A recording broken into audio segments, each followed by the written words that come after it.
Hello and welcome back to Serie A Spotlight. We're your hosts Jake and Matt. You know what time it is!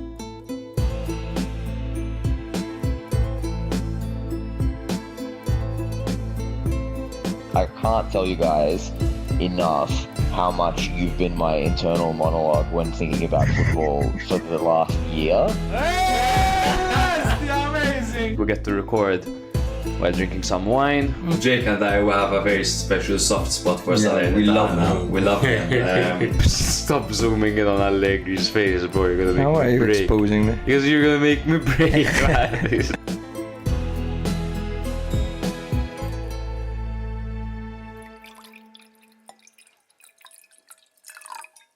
Hello and welcome back to yet another episode of Serie A Spotlight. This is episode 187 and we're your host Jake and Matt, here to take you through all the events of Matchday 2 in Serie A. Yes, time of recording, Tuesday, 2nd September. Thankfully and finally the transfer window is shut, so the episode won't be interrupted with random deadline day moves or anything of the sort. We'll try to give you all the updates that took place on transfer deadline day. However, the focus will obviously be taking you through all the happenings of match day 2, and we will be doing that in this order. We'll be starting with Napoli's last minute victory against Cagliari at the Maradona with the score of 1-0 thanks to a last minute goal by Anguissa. We will follow that with Udinese's shock victory in the San Siro. That's the second shock we've seen in San Siro in 2 match days. Inter 1, Udinese 2. It was Davis and Atta that cancelled Thuram's opener.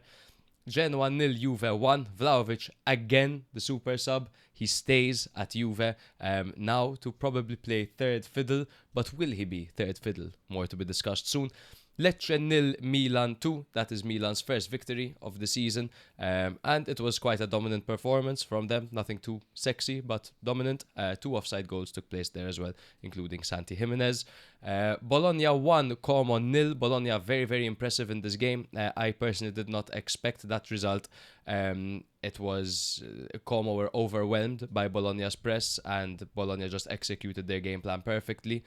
Parma 1, Atalanta 1. Atalanta opened the scoring late through Pasalic, but then debutant Cutrone came on and got himself one of his classic clutch goals. Pisa 0, Roma 1. Sule with the only goal of the game, well, the only legal goal of the game, and that's another 1-0 victory for Roma, just like their time under Ranieri.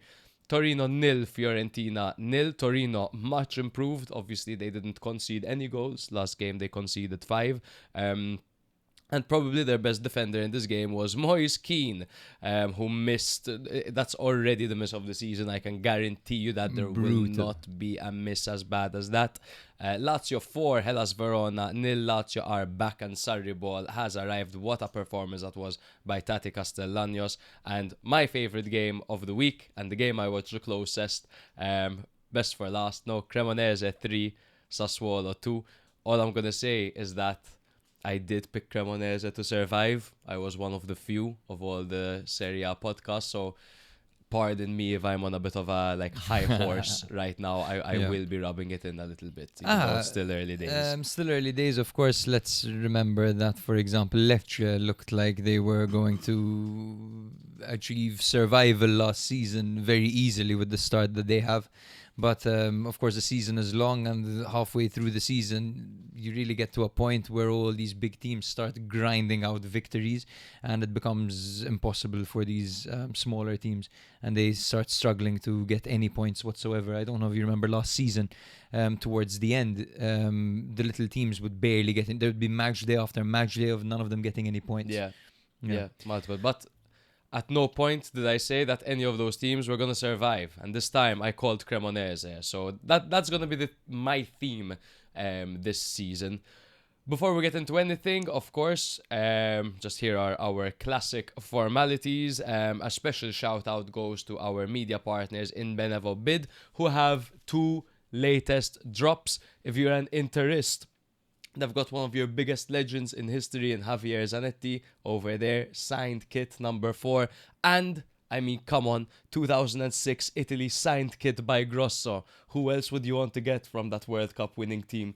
2006 Grosso. These are signed kits. There is proof of the players signing their kits. If you head over to BenevoBid's Instagram, do check out the link in our bio. You can get some sick signed merch, and most of the proceeds go to charity, so you'll be helping a great cause as well. If you guys are new here, make sure to follow us on Instagram, TikTok, Twitter, and YouTube, and rate us 5 stars on Spotify or wherever you get your podcasts. We did notice that we actually have we had no idea we had a substantial following on Apple Podcasts, because for some reason we never looked at it. Apparently our audio on Apple Podcasts has been shit, and we have so many daily listeners on Apple Podcasts. So it's been an issue with the volume on Spotify too. We've received your feedback. In fact, as you can see in front of us, we've got new microphones. They're looking fancy. They're better. In fact, it's kind of delayed our start time today, but it should be better this episode, and if not, it will get better very soon. Absolutely, because we're actively working on it. Exactly, these are high quality, and the whole thing is that they're going into a receiver and not straight into one of our laptops, which changes a lot. Thank you very much to the spot heads for these, because they made it possible to buy these. Absolutely. Thanks to our spot dollars. If you would like to contribute some spot dollars to the show to help us buy some equipment, maybe a camera next, maybe a bigger recorder, something like that, you can new become producer. What up, Nick? We didn't shout, yo, Give us bro. a Give us a scream. Yes. So during your rundown, Nick was trying to open the chocolate as quietly as he could, and it was killing me. Look at that. Look at that. All the way from Poland, baby. Huh? Yeah, nice. Polish chocolates. There we go. Hashtag Karol Świderski. They're really good. What do you think, Yes. bro? Delicious, They're so right? good. They're so good. Yeah.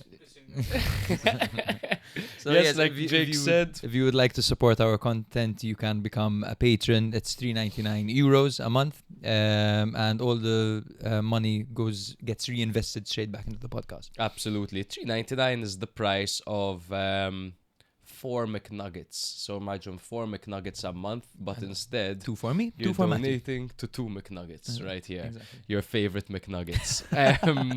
Sure. So if you are new here, yes, as I was saying, with weekly episodes covering every single match, every single team, every single week, and even have bonus weekly episodes, Tactics Imperium, brought to you by our tactics specialist, Gianluca Lia. We forgot our goal of the week, didn't we? We forgot our goal of the week, and to mention the Discord as well. We patrons get on our Discord right now. It's a really cool server where we've got many different channels, so you can literally go on the channel of the team that would be playing at the time. Yeah. So you can literally go on Atalanta, for example, and chat about the Atalanta game. We can go on Milan and chat about or transfers, or Fantacalcio. Yes, you can even everything. send us a picture of your pet. Food and drink. There's even movies and series. Yeah. So it's sick. Thank you very much to Tyson for Tyson. making that work. Tyson the King. Nick is being inappropriately loud. It's okay.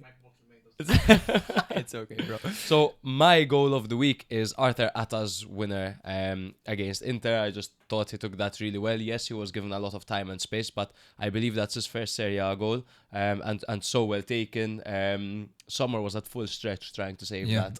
He didn't stand a chance. I love the way he put his foot through it. He had 4 Inter defenders around him, and he managed to get like that perfect curl on it. I think if there was one defender that you can kind of blame for that goal, of course we'll get into it in more later on. Kind it would of be 2 you can blame, right? I think Bissek didn't show him onto his weaker foot. Because Bissek is starting right after the season that he had, which is another talking point. Yeah, but anyway, a good defender, Bissek, who is prone to errors, reminds me of like Malik Chow sometimes. Yeah. My goal of the week is Zaccagni's goal, actually. Not actually because of the work that Zaccagni did, but mostly because of that fantastic assist by Tati Castellanos. That was absolutely insane. If you haven't seen it, it's a Rabona through ball that gets Zaccagni one-on-one with the goal. There's absolutely no need for the Rabona. It's insane. Like, it's insane. It was a very well-worked 1-2. I think shout out to Zaccagni for the pass and move. Yes. Like he read the situation so well. Tati, like just great bit of improvisation to go for the Rabona over there. Beautiful. He is so good at the difficult things. Yep. So Yeah. good at doing like scoring incredible goals and playing these passes and rabonas and back heels and flicks and tricks. He's really good. He's got all that stuff up his locker. Yeah. We'll get into that very soon. I think we should start with our first match, which is all yours, brother, and that is Yes. Napoli 1, Cagliari 0. Yes, it was a dramatic late victory at the Stadio Diego Armando Maradona. Quite a mouthful, that. It Thanks is to the you remember that Maltese sports presenter? Fl-Stadio Diego al Madonna. Al Madonna. Diego Armando Al Madonna. Exactly, that's what it was. Yeah, Madonna is the Virgin Mary, for Yeah. those who don't know. Shout out. Yeah, thanks to a stoppage time winner from Anguissa. Shades of Parma last season, as Kendrick screamed into the microphone at the end of the game, and he's absolutely right. Napoli were missing Lukaku and Gutierrez, and they were still waiting on deadline day signing Rasmus Højlund, while Cagliari were missing out on Pavoletti. And you think, Pavoletti, big deal. No, Pavoletti is important. Pavoletti is the fourth active Italian goal scorer in Serie A.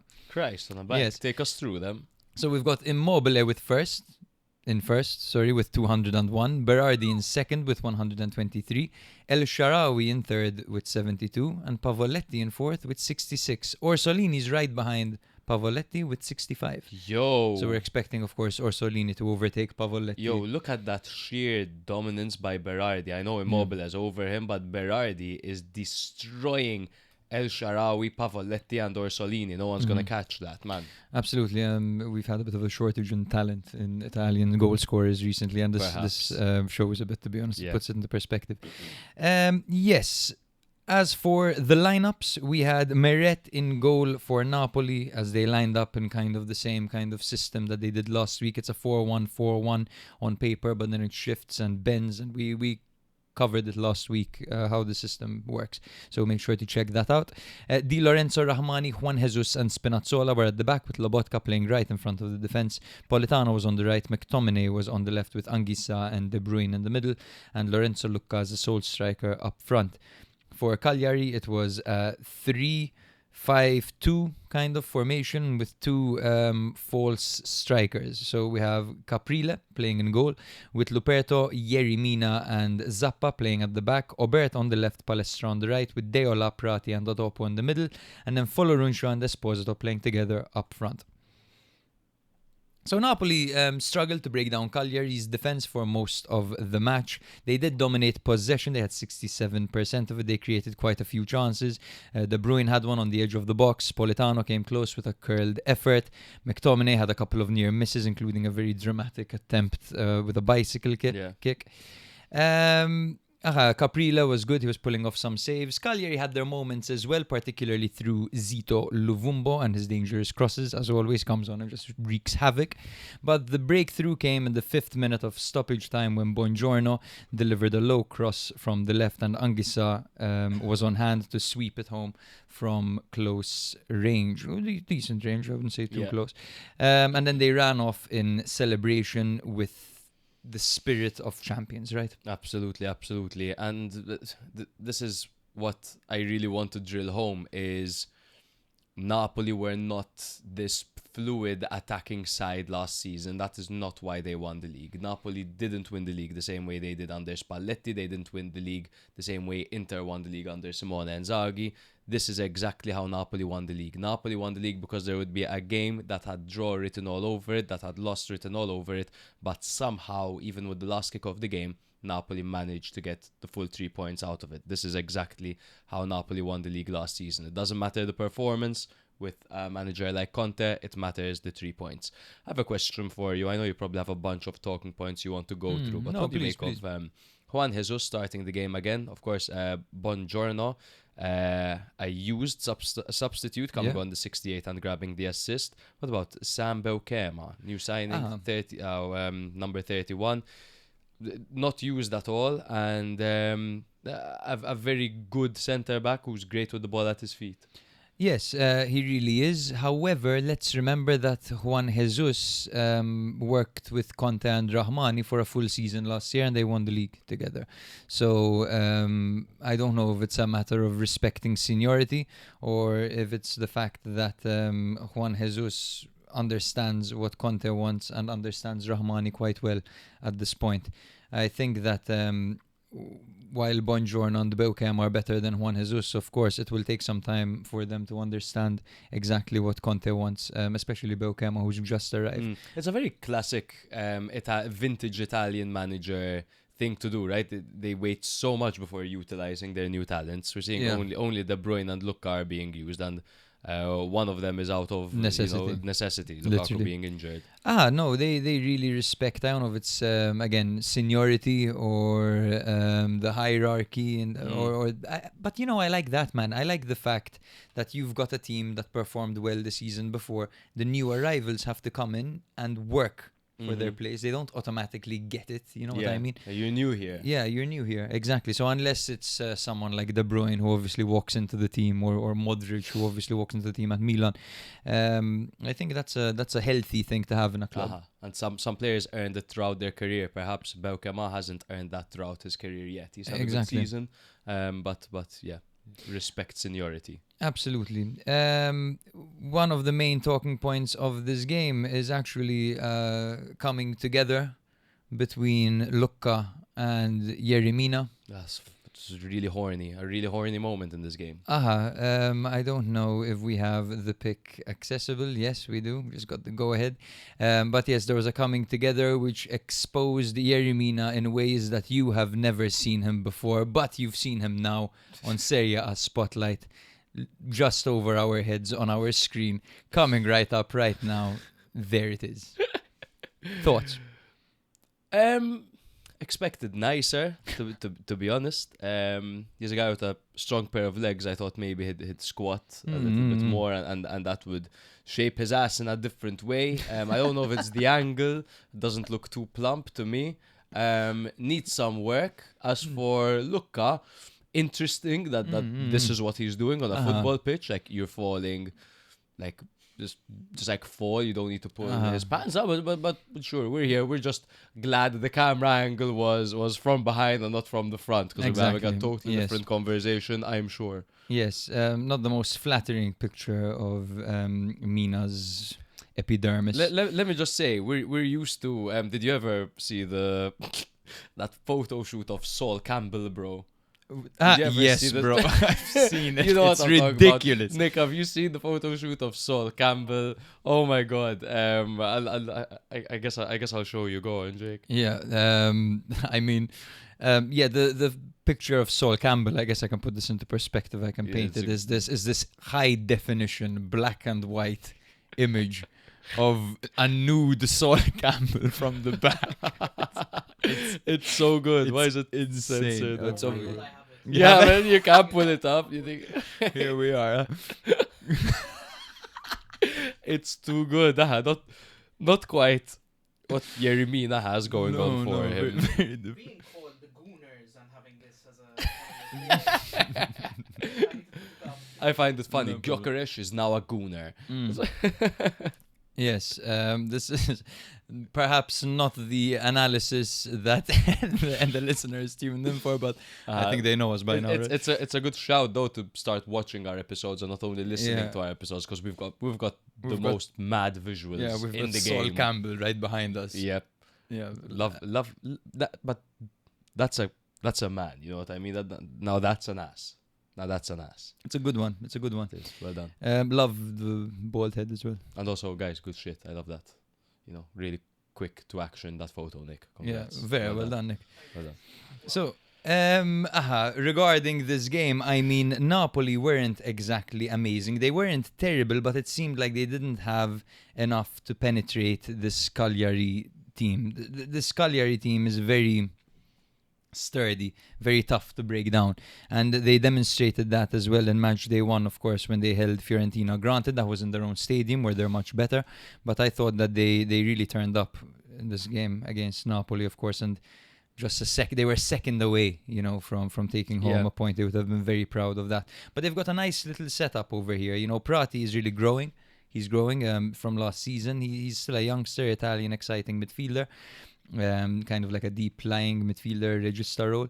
Deola as well, kind of like wears that badge on his chest proudly. He embodies everything that Yep. it means to play for Cagliari. While Adopo has continued well, and now this tandem of Esposito and Folorunsho is very exciting as well, because Esposito did show in some moments that he's got what it takes to drop anyone on the floor. Yeah, great with the ball at his feet. Yeah. He likes to go out wide a bit as well, which really helps stretch the opposition and helps him find Folorunsho, and even he makes himself available in those areas. I think that duo is nice. I think that midfield and defense, though, is really tough to penetrate, and they're really, really organized, which what impressed me the most about Cagliari so far is that they've only conceded 2 goals. You look at their opposition for now, Cagliari, they've played Fiorentina and they've played Napoli. That's Yeah. the champions, and it's a conference league, a team that finished in 6th last season. So they haven't exactly had an easy start, but 1 point out of a potential 6, I think they'll take that at the moment. And that is just proving to be a really tough team to play against. And Agreed, I totally. foresee them creating a few upsets. I've been really impressed. And also, just another thing to mention, I really like the depth that they have, because there are even some players that didn't come on that I like over here. They, of course, bring on the likes of Zito Lovumbo, Gaetano, Borelli. Not too much to say about them, but some good size to bring on. Idrissi is a Idrissi's nifty little player. Yeah, kind of plays as a winger. Yeah. Yeah, he's a young guy. DiPardo. And then there's the likes of Felici, who wasn't utilized. And very good player. Felici, when I saw him last season, I thought he had great pace to him. And his dribbling His ability dribbling is is very good. So Yeah. so I'm excited to see more of Felici. Not to mention as well, they spent 12 million Cagliari on Semih Kılıçsoy, one of Turkey's exciting up-and-coming talents. They bought him Okay. from Besiktas. He plays as a center forward. Yo. So I'm very interested to see if the plan eventually will be to integrate him as early as this season, because 12 million is not... It's a lot of money, I mean, just to put things into perspective, like Esposito, we know the type of player Esposito is. They spent 8.5 million on him, just to put things into perspective. Exactly. So No, it's so an yeah. investment for a club. It for a is, club like but they would Cagliari. also want to survive. So I think we'll be seeing him this season as well. As for Napoli, as we said, they were solid. They dominated. They did what they had to do. I thought that they struggled a little bit with their midfield organization at times. Of course, now this is natural, right? When you're going to throw in a fourth midfielder, a fourth center midfielder in a system, there are bound to be some lapses in concentration, some lapses in judgment, etc. I mean, the only white player they have is Politano, right? So this one wasn't as smooth as their opening game, where they beat Sassuolo away from home 2-0 effortlessly. But yeah, I think that considering that things didn't go perfectly well for them and they still managed the victory in such an emphatic way is only going to do them wonders for their confidence. And yeah, great start for now to go into the international break as one of the Fantastic Four, no? Yep, one of the Fantastic Four, one of the 4 teams that have gotten off to the perfect start. Exactly. It's Napoli, it's Juve, it's Roma, and it's my Cremonese, baby. Cream of knees. Just to say, I'm so happy Anguissa got the goal, because I thought Anguissa in the opening game was fucking amazing for them against Sassuolo. And it was my duty to mention him, and I didn't. I went for the goal scorers and the likes. Fair enough. I mean, he's always amazing, man. Yeah, he is, but I'm glad that he got that 95th minute winner, because it allows us to highlight him a bit. He's a very clutch player, well-rounded, and I'm so glad he's kept his place in the team, because I got a little bit worried when De Bruyne came in, and I got a little bit worried when I saw him already fighting Lucca in training. Oh yeah. Just two more points. Oh yeah. Lorenzo Lucca, his position will not be uncontested with the arrival of Højlund. Lucca hasn't been terrible, I've seen some or I've heard some people really criticizing him. I don't think he's been terrible. I think he's being asked to do exactly what Lukaku does. Mm-hmm. And he's not that type of player, man. He's No. not that type of player at all. He's actually he prefers the ball at his feet. And if you give him space or you put him one-on-one with a player, he actually does very well as well. I don't know. At one point, he took Luperto out completely. He took him out wide, and then managed a back heel flick on just on the edge of the area. It was a really nice move. He's very technical and elegant in his play as well. So I think kind of not having him as that typical 9 reference point and involving him more in the build-up, maybe dropping deeper at times, will be good as well. He can service his teammates better. Granted, of course, the nerves are clear to see. He's starting for a big club regularly, but I don't think he's been as bad as people are saying. I don't think he's been bad, but he hasn't been good either. You know, he hasn't made a name for himself in Naples yet. It's 2 games into his big move to Napoli. I do think that Højlund is going to give him a proper run for his money, and Højlund might bench him simply because I think Højlund is a bit more can do what Lukaku does a bit more than Luka, because he's got a good center of gravity. He's a fighter. He has a super high work rate, and he's good with his back towards goal. At least better than Luka with his back towards goal. But still a lot more to see of Luka. I think he's a really serviceable player, and I think it's the duty of these midfielders to get that ball into the box and at his feet. I mean, yes, he's 6'6", but he does excel with the ball at his feet. I think there's a bit of a misprofile from everyone in the world, because everyone talks about, he's so tall, just cross the ball into the box. That's not where he excels. He excels with the ball at his feet, ideally in tighter spaces. I mean, naturally, he did score many headers for Udinese. I mean, crosses come in, he's 6'6", he's bound to score a few, but that's not his main strength, funnily enough. Also, just one little observation, I can't help but notice how nervous Meret is in goal, right? Again, he looked a little bit shaky. Didn't do anything terribly wrong, but there are just some moments where he's indecisive, and now every time he's indecisive, people point it out. People are really watching him under a microscope, because there's a great goalie waiting on the bench. Bro, you know what I see? I see a guy that made 1 whole save in this game, and a guy with a 100% pass success rate as well. Yes, but there were some done, moments. Alex Meret. Yes, but there were some shaky moments when where the crosses are coming in, right? Or the claims, things like that. All right, so that's pretty much it for this one. Very good. So we'll jump to the big upset of this week. Inter 1, Udinese 2. Not a result anyone was really expecting, especially after Inter were coming off their 5-0 home win against Torino. And I do think that Torino and Udinese are quite a similar side when it comes to their caliber, right? And how good they are. Udinese were coming off a 1-1 home draw against Hellas Verona. So perhaps this was a bit of a shock, naturally. Inter went for their 3-5-2 formation, just with 2 changes made. Of course, Jan Sommer was in goal, with Bastoni, Acerbi and Bissek taking the place of Pavard. Pavard, who has since been shipped off to Marseille, and Inter have signed Akanji. DeMarco played on the left, Dumfries on the right, and the midfield 3 of Sucic, Çalhanoğlu and Barella was formed. Of course, Çalhanoğlu coming back in for Mkhitaryan, taking the role Sucic played in the last game, and Sucic taking that Mkhitaryan role, and the double, I was going to call it a double pivot, but double trouble up front with Lautaro Martinez and Marcus Thuram. For Udinese, also a 3-5-2 formation, also 2 changes made to the starting lineup. Sava started in goal, backline of Bertola, Christensen and Omar Solé. Ezibe was on the right, Zamora was on the left, and there was a 3-man midfield of Atta, Karlstrom and Pietrovski, who started ahead of Sandy Lovric. Up front it was Keenan Davis, who played with Bayo, who replaced Bravo. So last week... Oh, sorry, that's the wrong part. So in the 17th minute, Thuram held the ball up well inside the box with a little juggle, and he played it through to Thuram to Dumfries really well. Great hold-up play by him, and Dumfries made no mistake to score his first goal of the season. We'll see just how many he gets this time round, because last season he got like 9 goals or something. It was absolutely he had a great season. Mental, but good to see Thuram playing at this level again after he dropped off a little bit last season.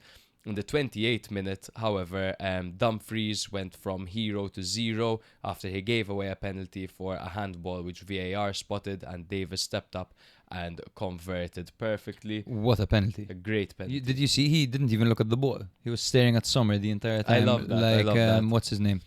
Like he's playing in when- Saudi. Yeah, he's playing in Saudi. He's English. Ivan Toney. Is it Ivan Toney? Ivan It is Toney. Ivan Toney, yeah. Tony for sure. I'm not sure if his first name is Ivan. It is Yeah. Ivan. It is Ivan. Ivan. Ivan Toney. Ivan Toney. Tony Ivan. Some say that the handball call was harsh. I think it's a handball. The rule is what it is. It's a handball. Harsh or not, whatever. In the 40th minute, Atta was given far too much space from the centre backs, particularly Bisek and Acerbi, who just kept throwing it back, and he just waited for the perfect moment and curled the ball in beautifully from just outside the box, and they couldn't have put it more on a plate for him. In the second half, Inter came out a bit more aggressive, looking to press high finally. DeMarco appeared to level with a great effort in the 55th minute. Also assisted again by Marcus Thuram, but VAR ruled it out for offside. After that, it did seem like Udinese just threw all their guys behind the ball, and they weren't bothering like trying to play the ball around or something. Just after every Inter attack, they just hoof it upfield, and it's like try again Inter, and they were super hard to penetrate. But this is what confuses me, because last week Inter suffocated the fuck out of Torino. They didn't let them play the ball out from the back, and they won possession in the opposition half 9 times, which was the most of Matchday 4. Against Udinese, they won the ball in the opposition's box only 4 times. So it almost seems like there was a change in strategy. Yeah, for I a mean, home game against a similar level team.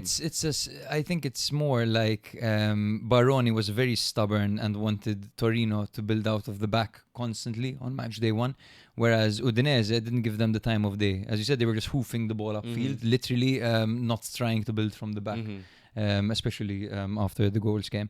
But yeah, I think they literally took Inter's game to them and matched them and actually one-upped them at their own game.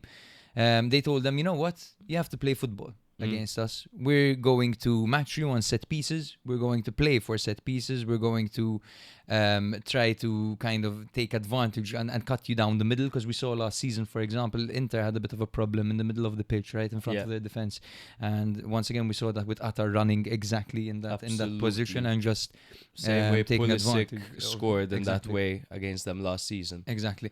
So I think it was more about that. They were like, let's see what you can do on the pitch. Good luck getting past Christensen, Sole. They were amazing. Oh, they were man, really good. Stop. Christensen was really good. So Soleil, 5 clearances, 4 ground duels won, 4 aerial duels won, 2 tackles, 2 interceptions, and was never dribbled past.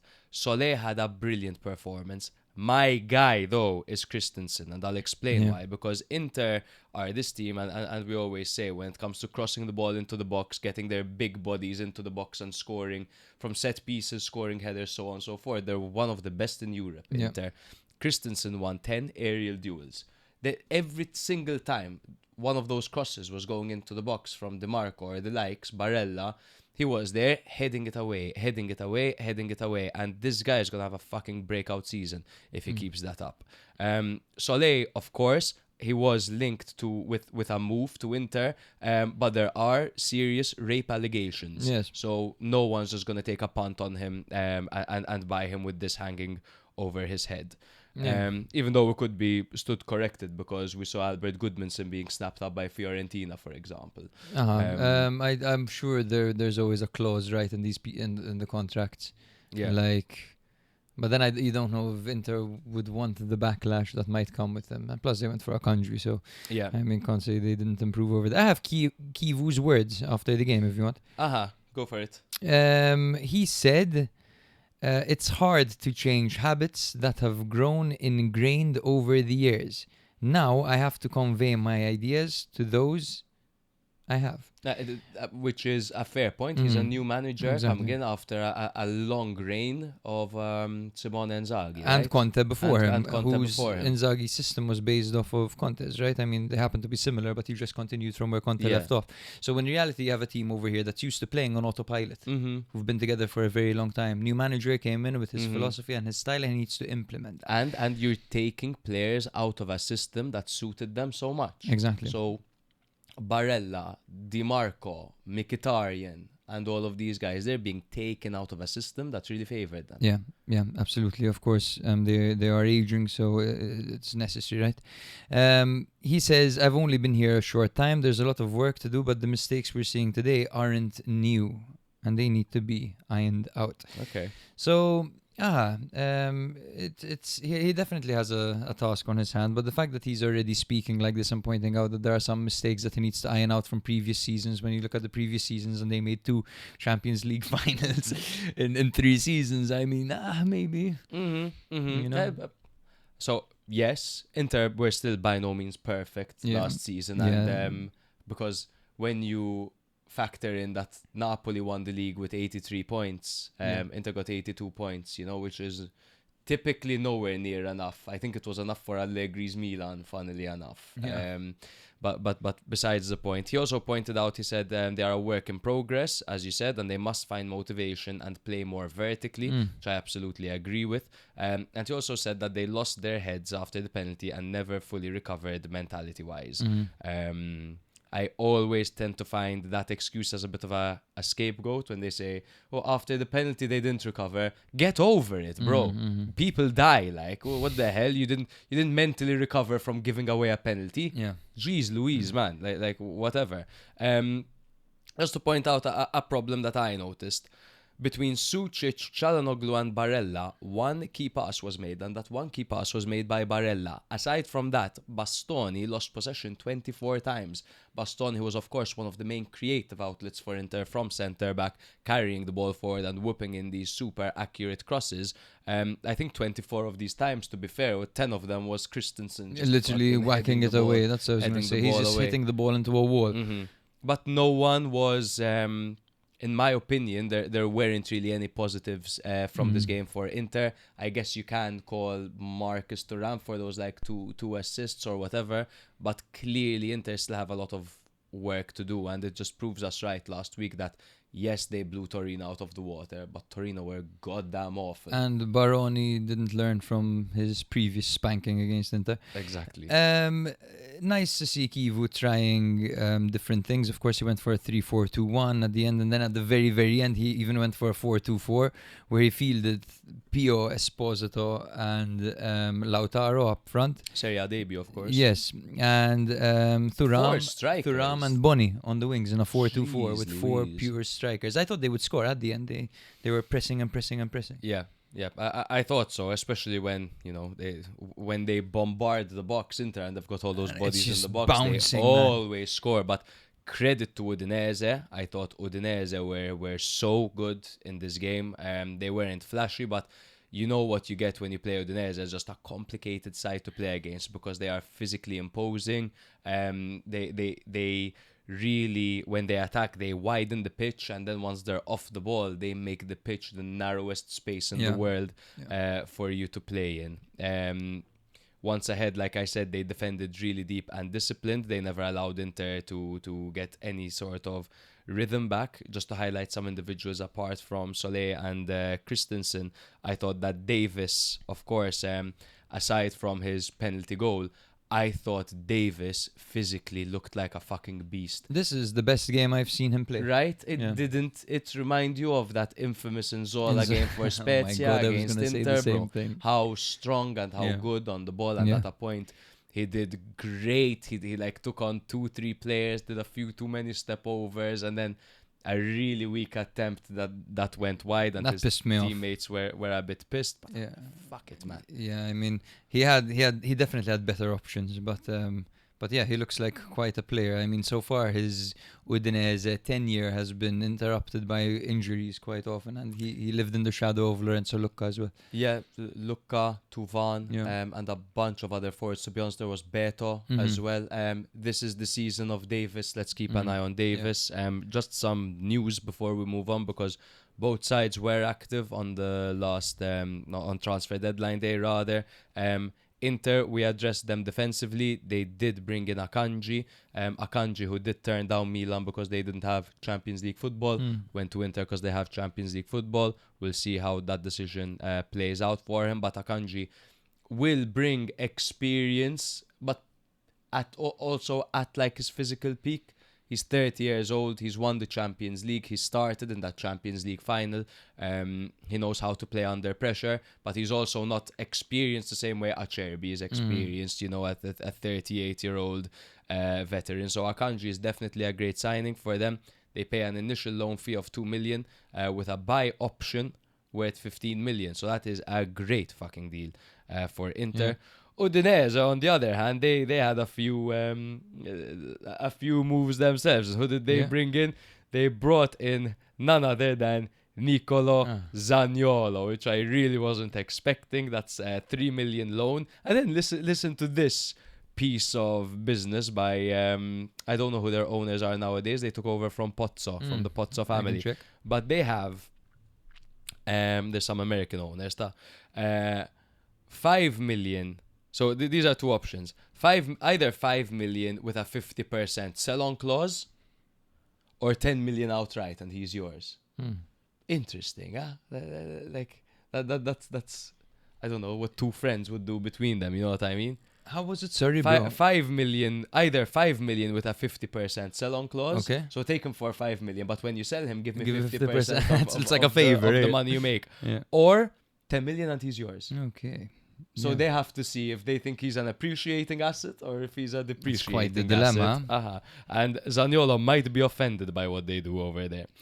Because I'd definitely go 5 million, 50% sell-out clause. Because he's going to go for like 2 million. For free. Considering he had no job and he was pissing in public and beating up Roma youth players 3 months ago. I don't know if the future is bright. Yes. They also brought in Idrissa Gueye, who is not the Idrissa Gueye you might all be thinking of.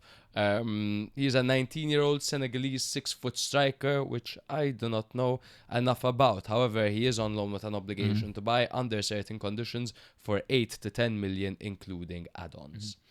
Just a note on Akanji. I think that deal would have been amazing if they brought in Akanji to play centre back and pushed Pavard out wide and then played Bastoni. So you have Bastoni, Akanji and Pavard. Exactly. That's what I thought they'd do. But they had to sell a defender to bring in a defender. It was something like that. Interesting how they chose Pavard. They kept Bissek because Bissek probably has age to his side, and barring those mistakes that he makes, Bissek could is be a good. very I mean, he could be a very good defender. Yeah, agreed. I think he's an undisputed starter this season. Bissek, yes, I think so. I think they Kivu view him that likes way as youth, well. man. Yeah, Kivu he likes does. youth.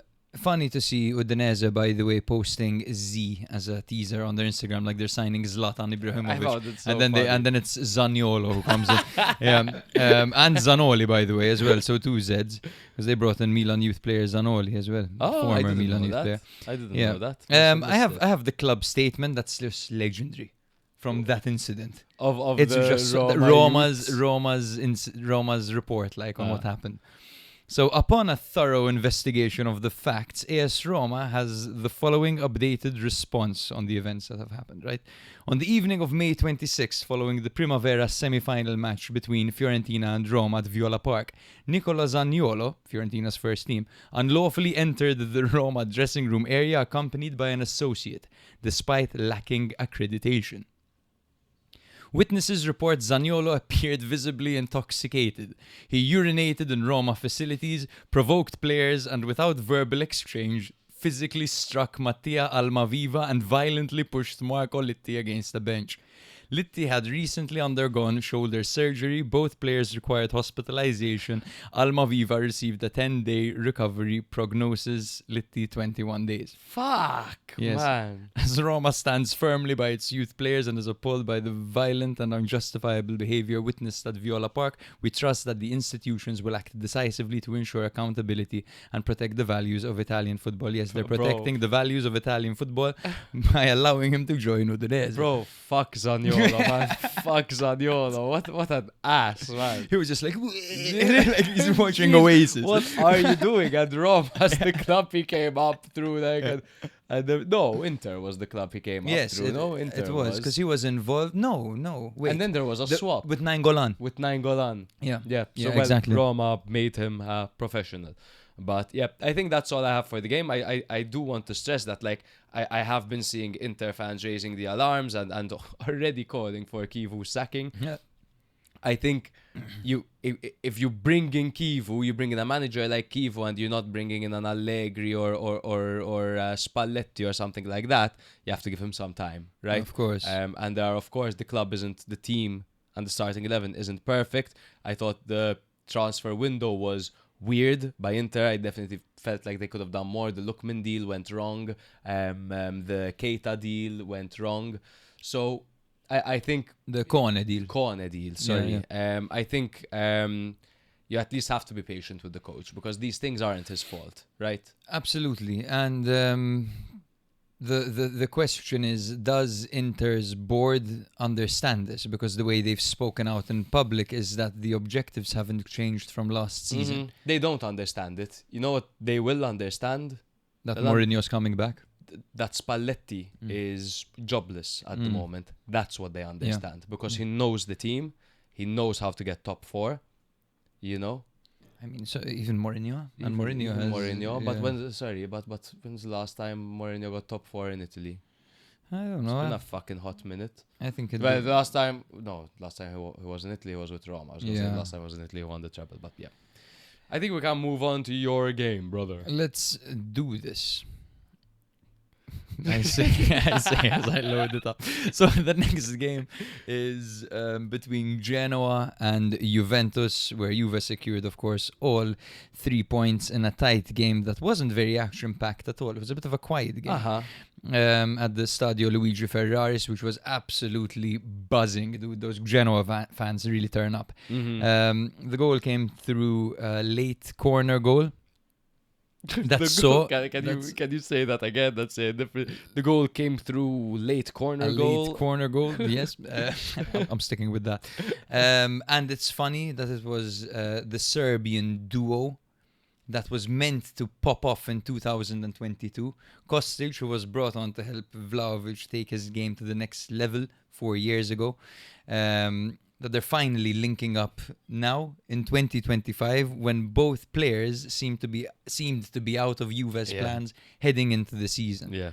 This reminds me of the time when Milan had an injury crisis, and I believe it was Castillejo who scored, and Castillejo and Chukwueze linked up something random like that. Yeah, something weird like that. Chukwueze. That's Sitting in a tree. yeah. You That doing come on lineups? like two rabid dogs. Yes, I am. For Genoa, it was Andrew Tate in goal, Leali. Yeah. Norton, Coffey, Ostegard, Vasquez, and Martin were at the back. Hello, Martin. A very strong team again. Huh? Mazzini and Frendrup were the double pivot, with Ellertson and Stanchu playing off the flanks of Carboni, who played behind Lorenzo Colombo up front. For Juve, it was Di Gregorio on goal in a 3-4-2-1 formation with Lloyd, Kelly, Bremer, and Gatti at the back.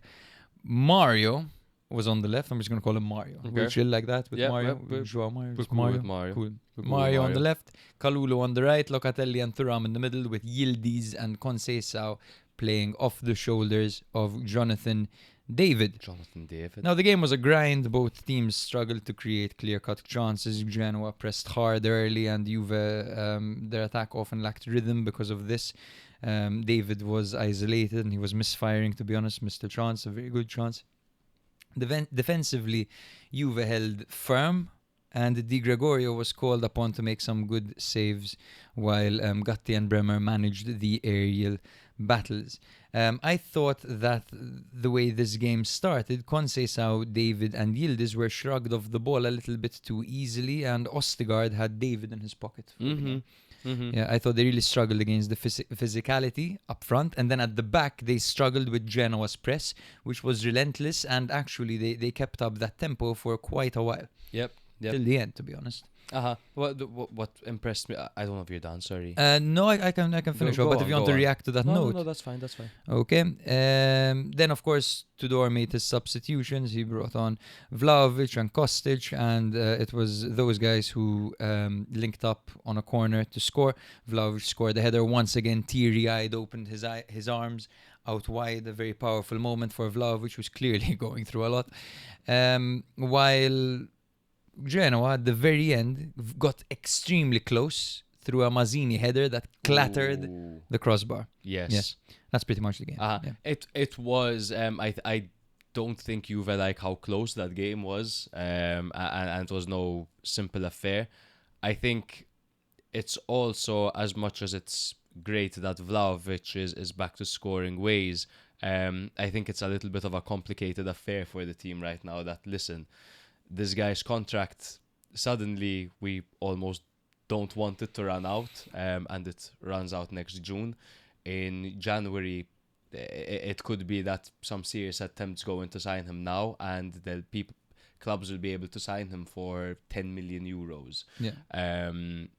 But they brought in Luis Openda now. I'm gonna be honest about Jonathan David. Now, I don't want to Come early. I don't want to come early here. It depends. It's 4 minutes early, man. Jonathan David, like we said last week, it's interesting because he isn't the Colomwani mold that they were after, so on and so forth. He's the Vlahovic mold. He is, give him the ball in the box and he's going to score. That's the sort of player. Yeah. So when Juve aren't playing well, he's not gonna look good.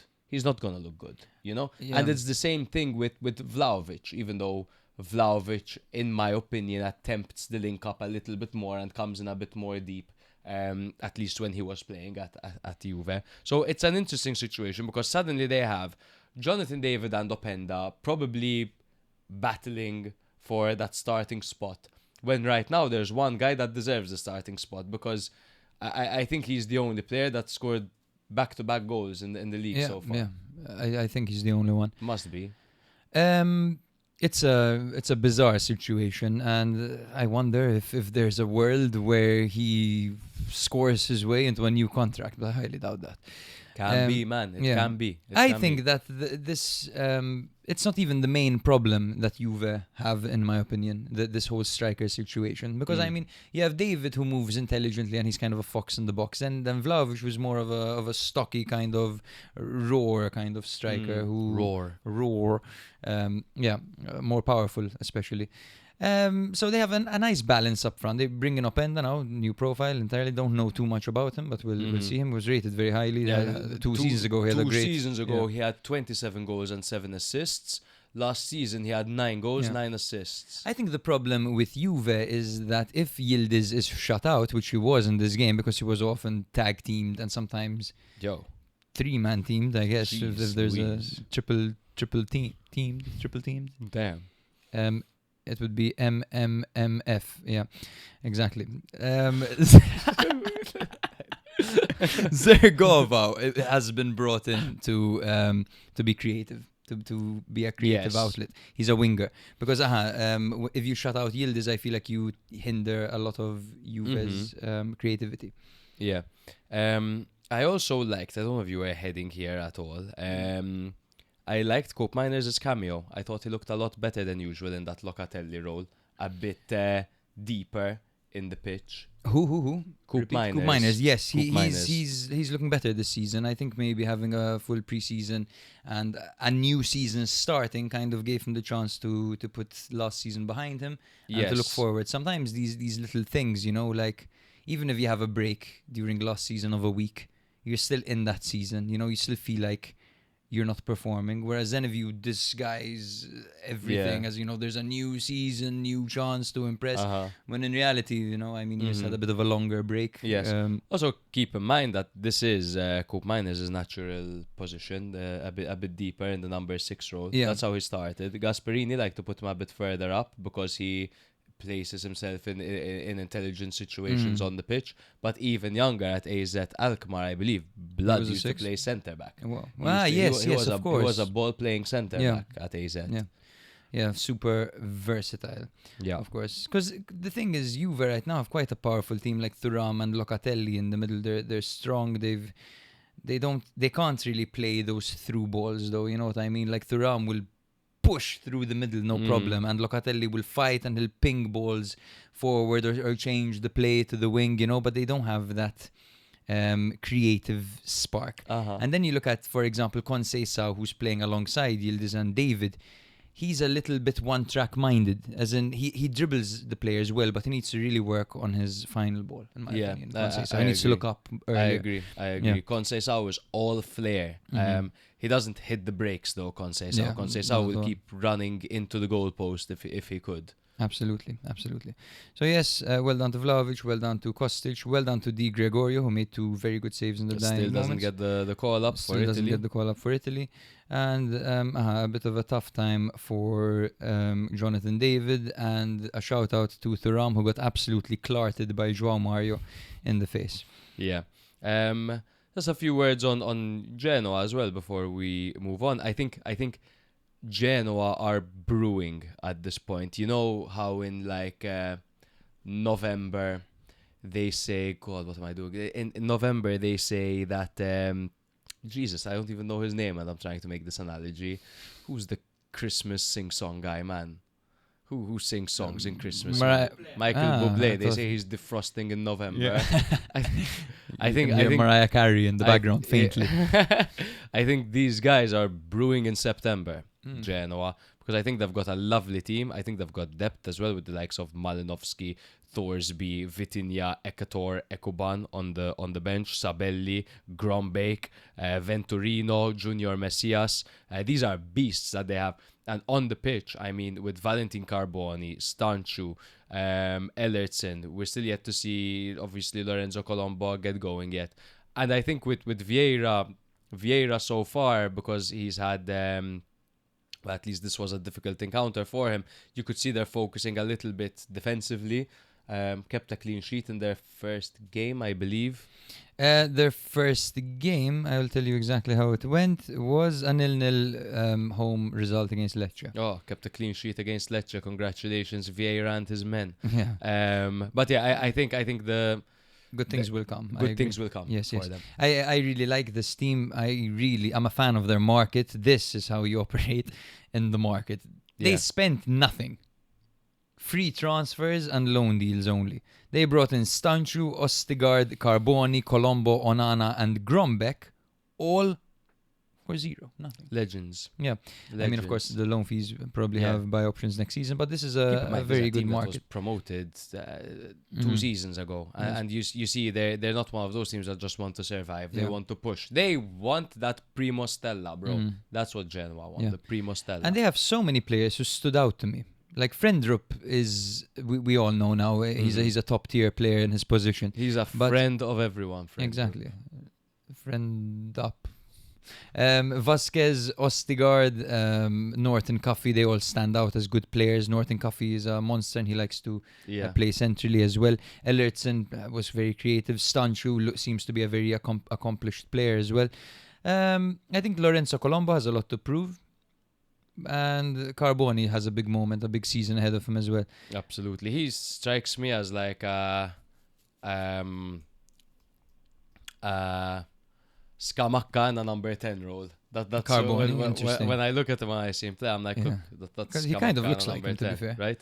Yeah. Shall we jump to Lecce Milan? Let's go. Lecce 0, Milan 2. The battle of 2 former Sassuolo managers, come to think of it. Eusebio Di Francesco against Allegri.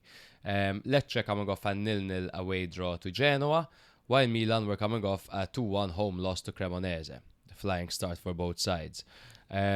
Lecce started in their 4-3-3 formation. Vladimir Falcone in goal, backline of Gallo, Gabriel, Gaspar and Vega.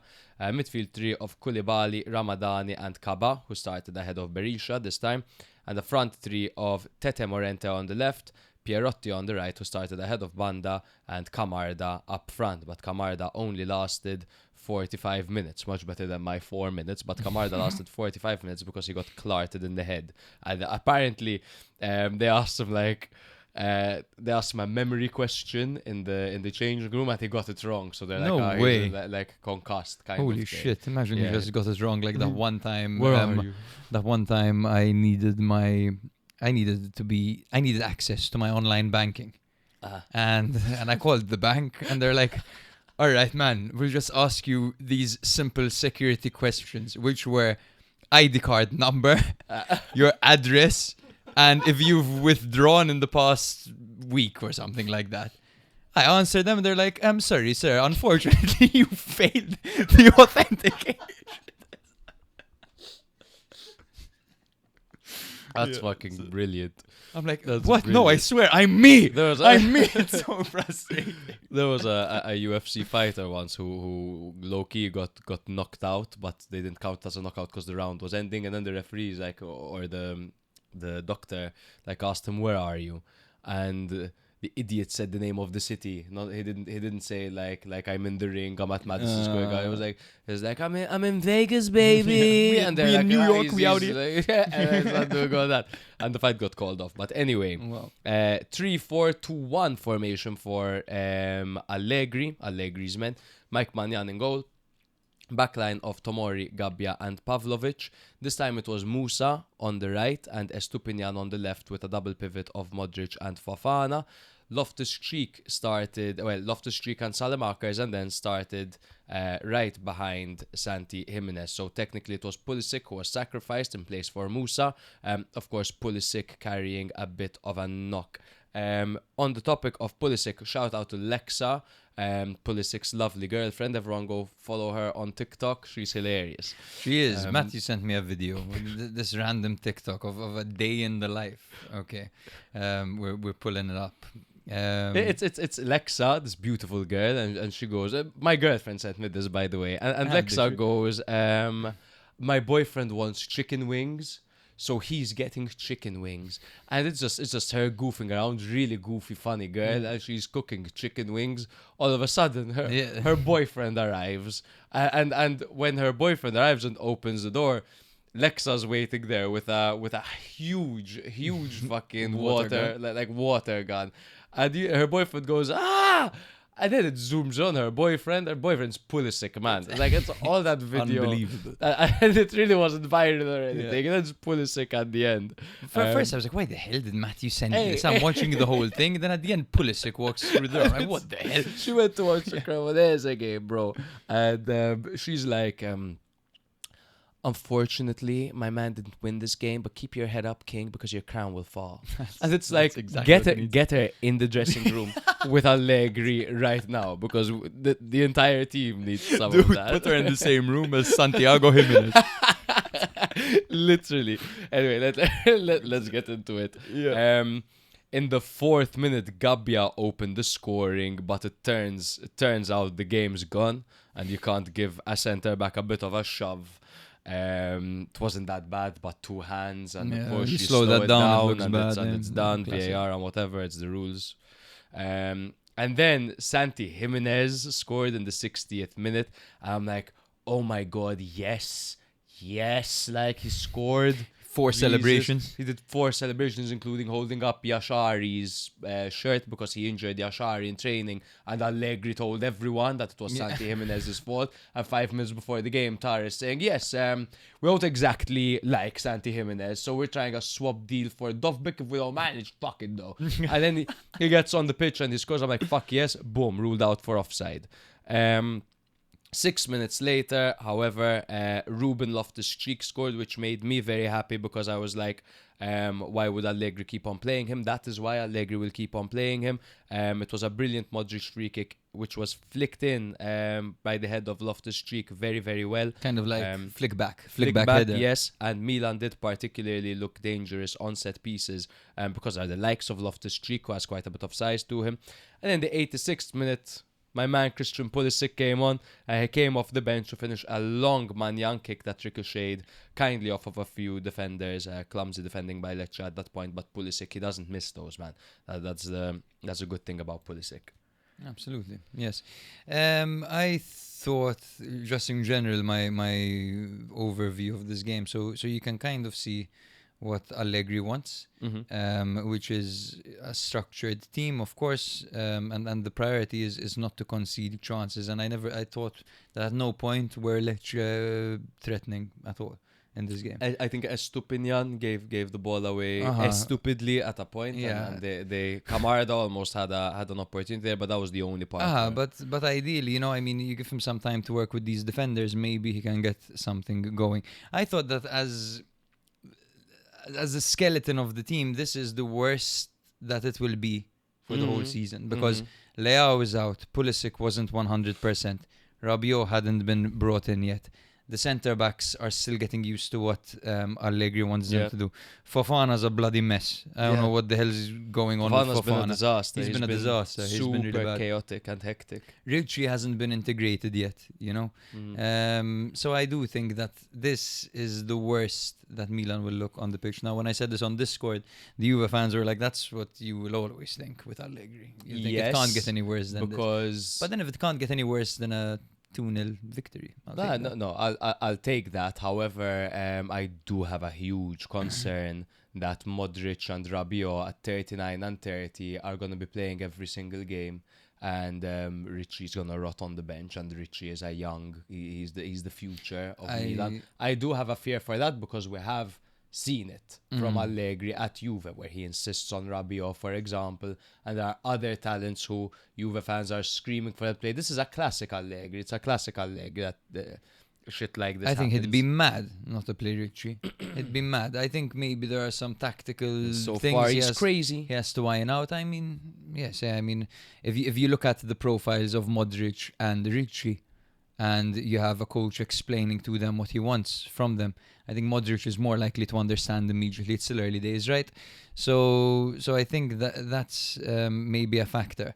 I don't know why he insists on going with Fofana and Loftus-Cheek. I don't get that. They're both like the so idea frustrating. I like the idea of Loftus-Cheek, because I'm already seeing those late runs into the box. I see how it can work. I can really picture it. Even Milan really improved on set pieces. They scored 2 in this game, one of course cancelled out, but with Strahinja, with Tomori, with Gabbia, with Ruben Loftus-Cheek, these are all guys that can get to the end of a ball which is whipped in by Modric, or whipped in by Pulisic, or whipped in by Ricci.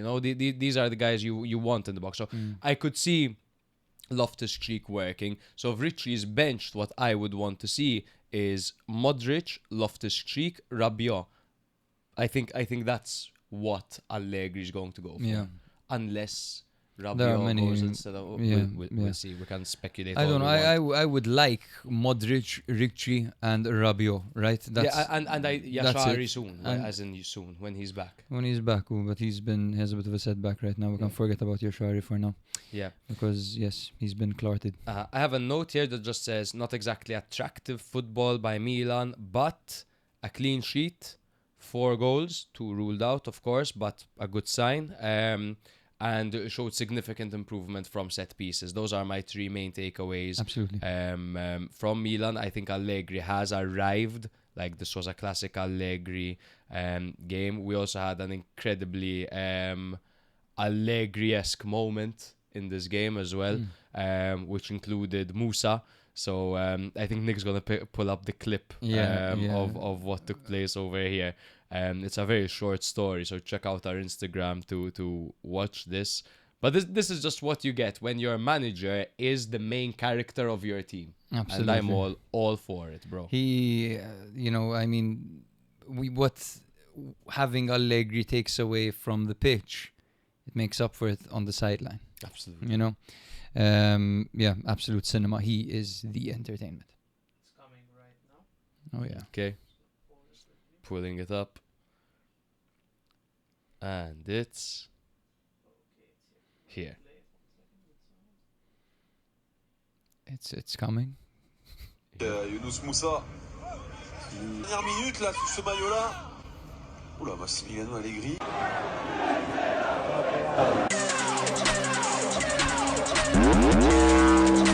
In case you're wondering why Allegri just randomly yelled that Musa was taking a throw in, this is the kind of shit Allegri instills into a team. Blood, you're winning 2-0.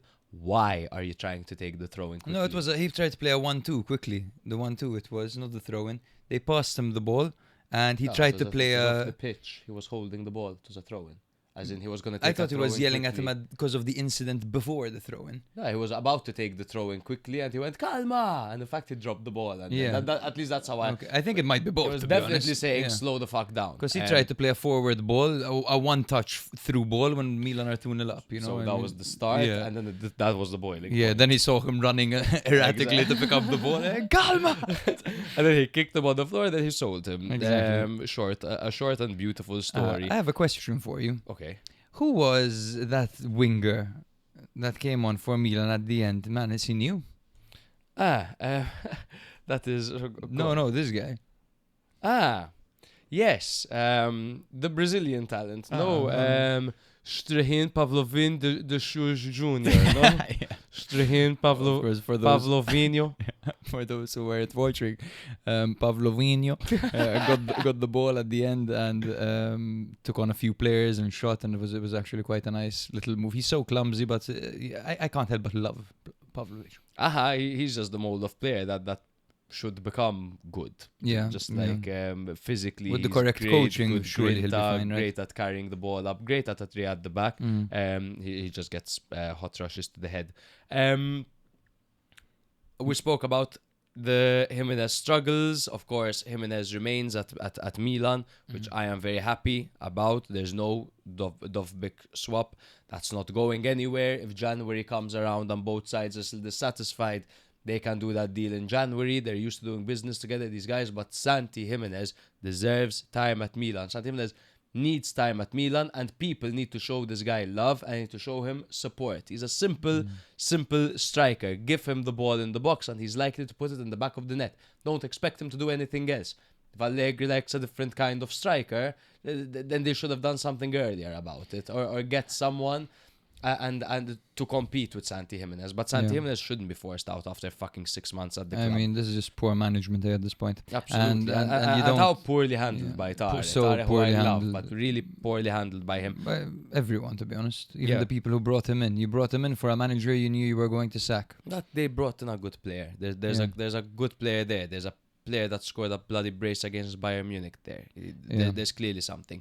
But now Milan have brought in Nkunku, they've brought in Rabiot, they've brought in Odogu, and not Akanji. This is a gentleman that has 3 appearances in the Bundesliga. So Wanted we'll see by about Bayern that. Munich last season. Really? That's nice. Nkunku, who in the Bundesliga, he was mental. He went to Chelsea and he really struggled with injury. He's a bit like a Lookman mold, eh? Yes, that kind he of, is. That He kind is. of player. Secondary So striker, it should be interesting. or in a 2 up top, he'll be great. Rabiot, we know what he can bring, especially in an Allegri system. Musa and Jimenez are out. Those are 2 wing backs. Just gone like that. Alex Jimenez is a weird one, but apparently there was like some bad attitude, turning up late to training. I don't know. Just a note on Rabiot, who left. If you don't know why Rabiot left Marseille, there was a bit of drama. De Zerbi at the moment is just. They started this series, Marseille, and he's just yelling at everyone and firing them, man. He's just yes, man. It's De Zerbi. This series now there's a compilation, right, of De Zerbi kicking out people for a bad attitude, clashing with them and whatever. And 2 of the guys that fell short of this, Adrian Rabiot and Jonathan Rowe, who had a fist fight in the Marseille dressing room that was so bad that the club got rid of both of them. Rabiot ended up signing for AC Milan, while Rowe joined Bologna. Their first game after making the move to Italy, Milan versus Bologna. That's gonna be a. And I'm in Rabiot's corner. That's gonna be a good one, huh? Absolutely. It's gonna be a good one. I can't fucking wait. That's Same. enough on Milan. Just shout out to Cheveo Mul Balentien, who came on in the Yes. 87th minute. My baby. Congratulations. He also had a crachat goal. And when he had that crachat goal, there was a clear fucking off the ball foul on Richie, and it should have been a penalty. But anyway, Lecce couldn't begin to compete. They never even got started in this game. That's 2 games, 0 goals scored. So it's going to be another dry year for Lecce. Even, you know, since Kristovic is gone and they've got a 17-year-old starting up front. Then Stulic came on and didn't really look like anything was going right for him. Well, nothing was really, the ball wasn't really going to him. Lecce made 29 million and they spent 15.9. And it's like, if you want to stay in Serie A after you've been a relegation threatened side for so long, you have to do better. Yep. They also got rid of Udon, who went to Catanzaro, who I think was a really important player for them, and he's A player really that slept on. isn't always available, right? But when he is, he clearly has more quality than half the players. When on he that is, he's definitely the best player Yeah, that yeah. Lecce have, Yeah. right? But perhaps maybe they want more team. consistency. Absolutely. That's it on this game so far. More to come on Milan, obviously, Mhm. because there's been so much movement, and I'm so glad the transfer window is done. So like this, we can really start to see what kind of shape these Yeah. teams start to take. Yeah. One more thing about Lecce is the Stulic guy looks like the guy from I Think You Should Leave with Tim Robinson. Tim Robinson. The- Yes. Really? If you haven't watched this on Netflix, watch it, guys. It's hilarious. It's Yes. super wacky, at times lame, but it's hilarious. And if you're watching it and the sweet Mary Jane is legal where you reside, it's a match made in heaven. Yeah, he's right about that. You can see him on our screen behind us right now. There he is. I love that that's pulled up, Nick. Thank Yeah, you. well done, Nick. There's Tim Robinson. Yeah, there he is. It's uncanny. It's uncanny. It's like the next photo over there, like in that shot. Okay, up next, we've got Bologna against Como. Now, this was a match that many expected, of course, including myself, to be stylistically brilliant, very end-to-end, very intricate passages of play, because there, of course, it's an Italiano side against a very exciting Como coached by Fabregas. But that wasn't the case. It was actually a narrow, scrappy victory by Bologna. 1-0, aided by... that was decided by an Orsolini strike that was aided by a deflection. So in the opening games, of course, Roma edged Bologna 1-0, Yeah. while Como dominated Lazio 2-0, and it felt like it should have been more. Yes, a whole lot of edging and domination. Yes, so I believe, yes, Bologna in the first game lost Immobile and Casale, of course, and had to manage without them for this game, while Bologna have just welcomed Jonathan Rowe and were missing Emil Holm. So Rowe, of course, was not available for this game. He was busy going gently down the stream, no? row your boat gently down, whatever. Brilliant, bro. Thank you. Brilliant. Cheers. Everyone right now is like, this is why we listen. Or else they're like, why the fuck am I This is still why we listening? get 2,000 listens per episode, which Yeah. we just found out. We just we thought it was found out, 1,000, we just found out there's another 1,000 somewhere. Exactly, yes, we had no Come idea. on, Serie A Spotlight. Insane. Jeez.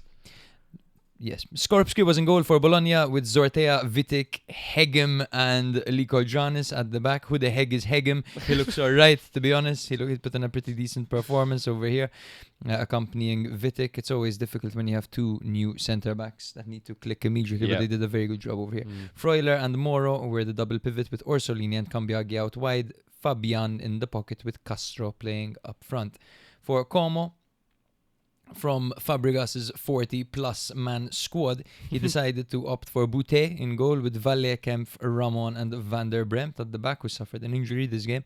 Cunha and Perrone formed the double pivot with Voivoda on the right, Rodriguez on the left, and Duvikas starting up front with the star boy Nico Paz playing behind him. So the game saw early chances from both sides, including Castro testing Boutez and Fabian heading over from a corner. Of course, Como were forced into a substitution when Van der Bremt limped off Fabregas, of course, stating his disappointment with the injury, of course, and how he feels sorry for the player who can't seem to catch a break. The breakthrough came when Castro controlled a long ball, held off 2 defenders and rolled it across for Orsolini, whose first time finish, helped by a deflection of Valle, found the back of the net. Now that is some lovely hold-up play from Castro, who has the rare profile of a striker who isn't big, but because of their center of gravity and their aggression and their determination, they can actually hold the ball up so well, man. And this is what I was telling you before we recorded. Like, Santi Jimenez can't do something like this. You know, I know it's totally unrelated and that's not the type of striker he is, but you would think with Santi Jimenez's size that things like this should come easily to him. But no. Maybe, man, but one thing that smaller and more muscular players get is a good center of gravity, right? And Castro at 20 years old just uses that to perfection. I fucking like this guy so much, man. You should ask him out. Santiago Castro. I've been admiring you from afar for 2 seasons now. I really like you, man, and I'd like to go out with you. Okay. Now,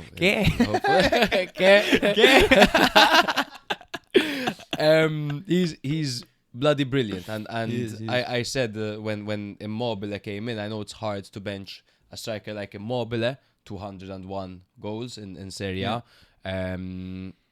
But Santiago Castro is the future. He has that Lautaro Martinez mold, but I just think he has such a high ceiling. Because to set up Orsolini like that with 2 defenders around you and you're out muscling them and fucking... And he's sharp, he's quick, he knows exactly sharp, what to do. Man, he's sharp and he gets important goals. This is a player that is way, way, way beyond his years, and he's going to go, as a wise Harry Redknapp once said about Frank Lampard when they asked him about Scotty Cannon, because this guy's going to go right to the very top. Yeah. Right to the very top. Right to the very top. That was about Lamps, no? Mm-hmm. Yeah. Who's like his son-in-law or some shit. Apparently, I found out recently, so they were really criticizing him for favoritism. And how wrong they were. He was one of the best midfielders in the Whatever Premier League. happened to young Scotty Cannon, huh? So, Como, I mean, after Bologna took the lead, they tried, and they, to be honest, ended up bringing back long throws. They were so desperate through Smolicic, who was just spent half the game wiping the ball before throwing it into the box. Oh, I love long throws, man. I love the chaos that comes from a long throw. And I enjoyed the ending to this game, to be honest, even if it was the total opposite of what we expected to see. Now, you'd think, what the hell happened over here? How did Bologna beat Como so comfortably? Not comfortably. So, comfortably. as in Como, how come they neutralized Como? Yes. How come Como weren't doing what they usually do? So what they did was Bologna pressed super aggressively, forcing Como into mistakes. And Fabregas said after the game that he was caught off guard because Bologna have played every game so far under Italiano, playing man-to-man all over the pitch.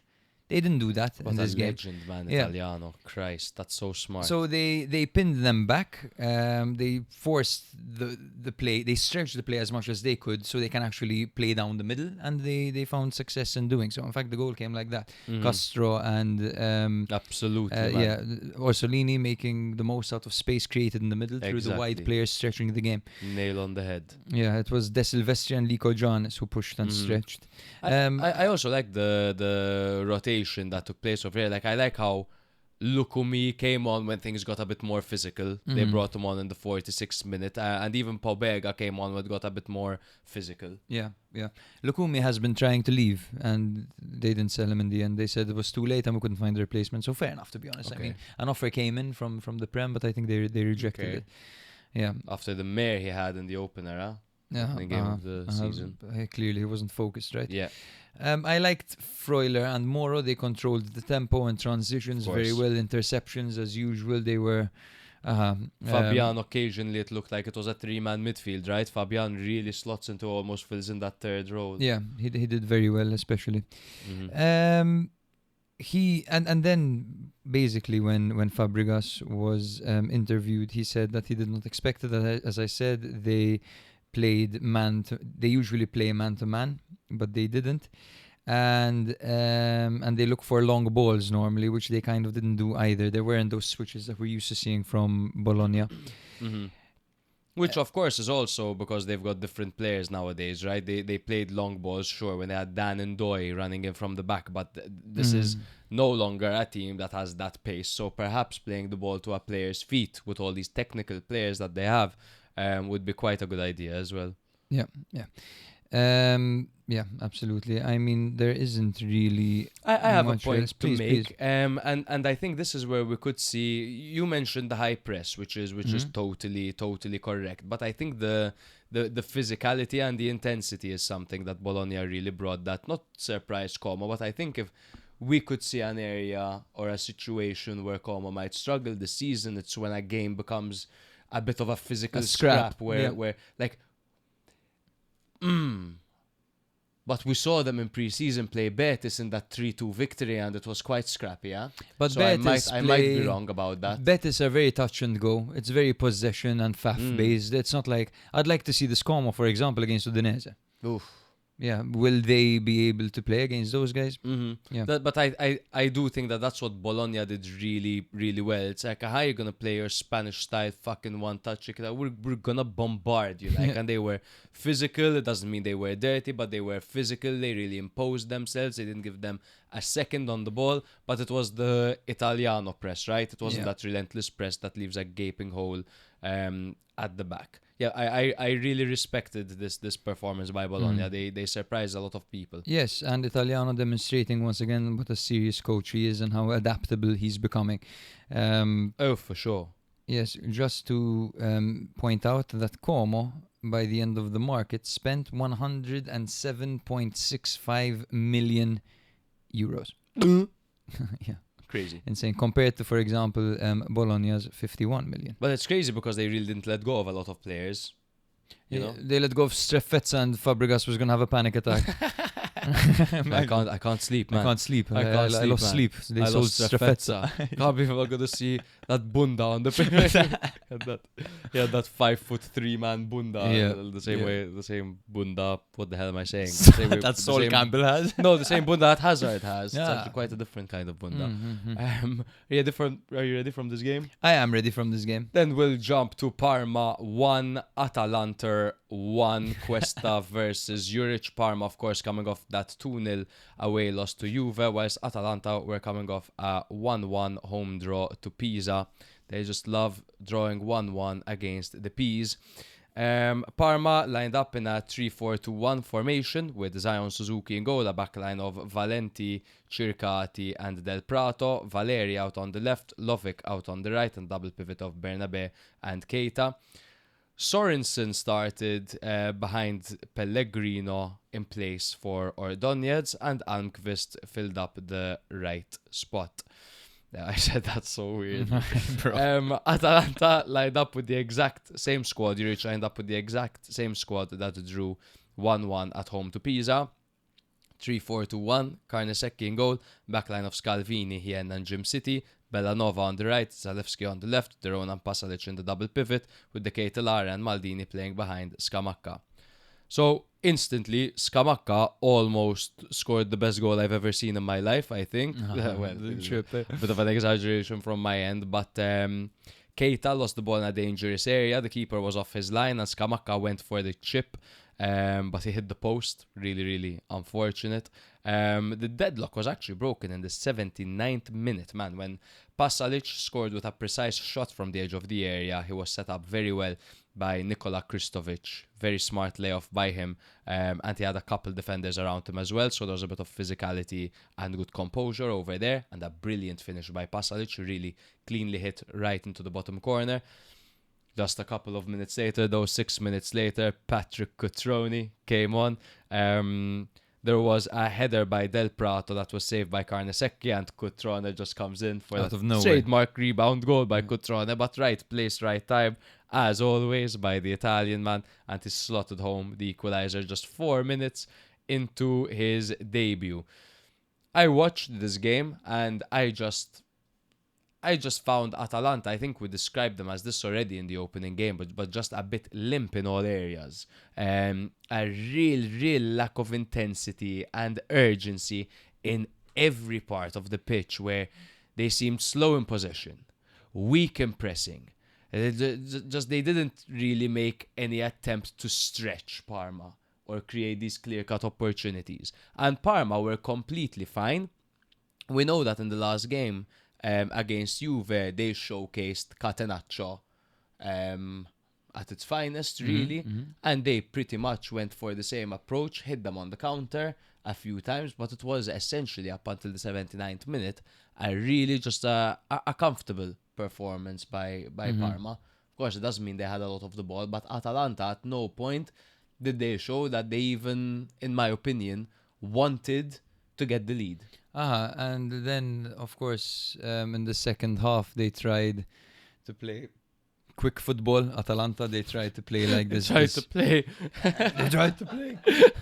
tried to play quick football through very quick passes and movement, and it seemed so forced and wasn't working at all. Now, normally, the Atalanta thrive in transition. No, that's the effortless part of their game, going from defense to attack. But apparently, there are already whispers from inside the club that the next game is going to be it's going to be very important for Juric. And I mean, in reality, I think 4 points was the minimum, to expect from these two games. Absolutely. Parma and Pisa we're talking about. Parma and Pisa, and next up Lecce.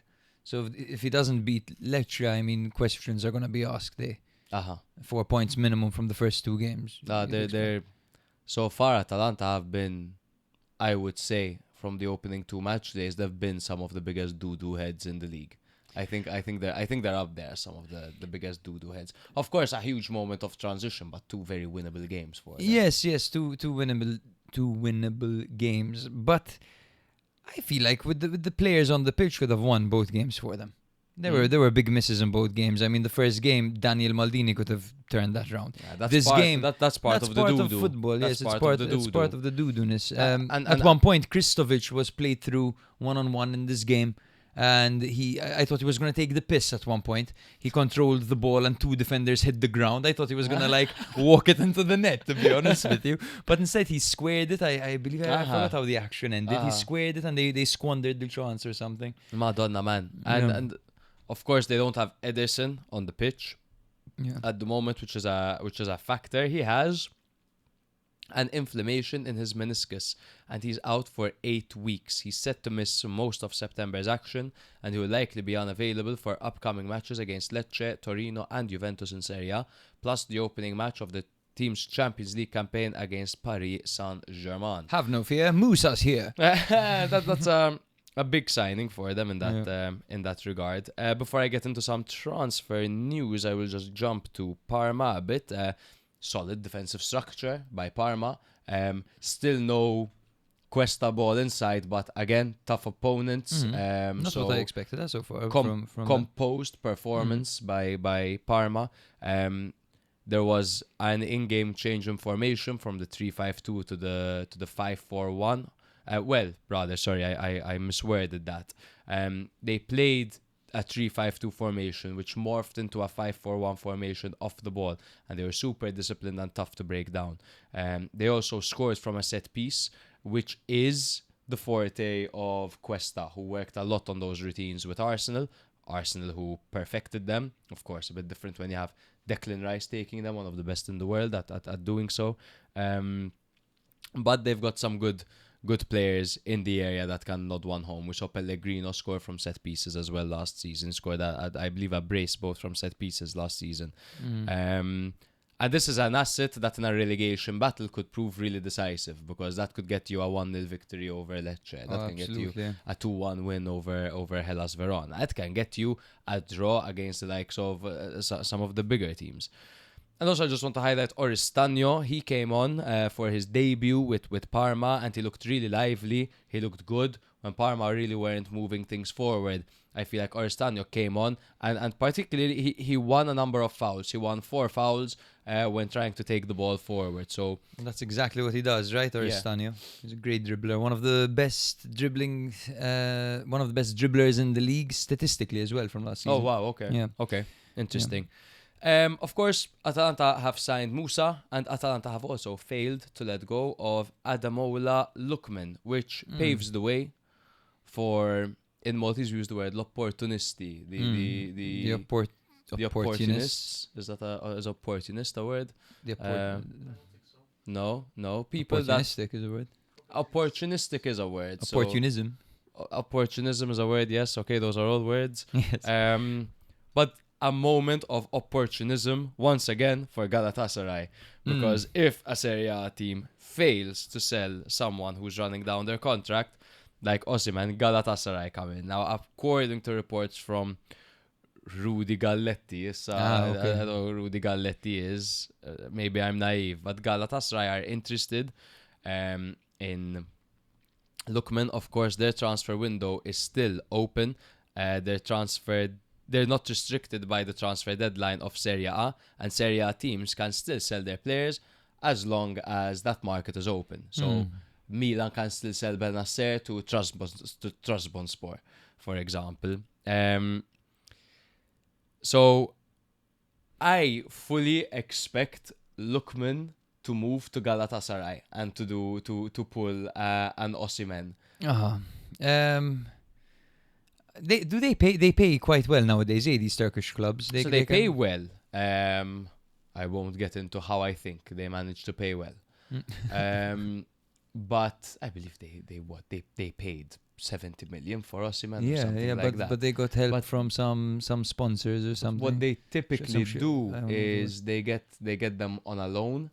They get them on like a 6-month loan or a 1-year loan, for example, and then they put in some ridiculous fee, option to buy, and then they get the funds from wherever the fuck Galatasaray are getting their funds, right? I don't know. I mean, it seems like the only option. I can't see Lookman saying, guys, sorry, and rolling up to training again. And he's done it before, but that's the whole point. It was different. He didn't speak out on Instagram. Exactly, and it was, there wasn't that. It was he was respectful until this moment, and to be fair, I could tried to force his way out, huh? Yes, when PSG came knocking for 20 he has million. every right to try to leave, and then I forgot what his name is, Percassi of Atalanta. He told him, listen, you can leave if the fee is right next summer, and the fee was right to winter. But Lookman says, no, you didn't say that I can't go to an Italian team, and Percassi says, no, I told you. Is it Percassi? Yeah, it's the president. That's fucking ball. That's fucking ball, Matt. But that's it for this game. Yes, we'll see how the Lookman situation develops. I'm very curious. How far in are we, Dick? We are an hour and 30 minutes in. Okay. An hour and 30 minutes Very in? good. We have 4 games left. So. Okay. So this is gonna be a bit of a longer ep, perhaps. Or maybe the pace is about to change. We're good. So Pisa are next. They hosted Roma in their return game. They haven't played in Serie A in over 30 years, and the stadium was once again popping. I enjoy these little teams so much, man. The atmosphere they create is I want to see Bari back in Serie A because of their cool-ass stadium, Their stadium with is the car so that cool. drives out or has driven out before. So just to give you some context, of course, Atalanta and Pisa drew the first game, the opening match day, while Roma actually beat Bologna. Now, this wasn't a very comfortable victory for Roma. They managed a 1-0 victory thanks to Sule finishing off a move that was, of course, inspired by Dybala, as all the headlines are saying. Inspired by Dybala. Look how long his hair is.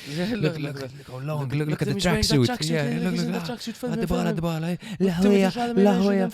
What are we doing? Pisa. Everyone has a hard-on for him, let's be honest. Yes. He can sneeze and everyone will praise him. Absolutely. Yes, so lineups will go to Pisa. They had Semper in goal with Canestrelli, Caracciolo and Luswardi at the back.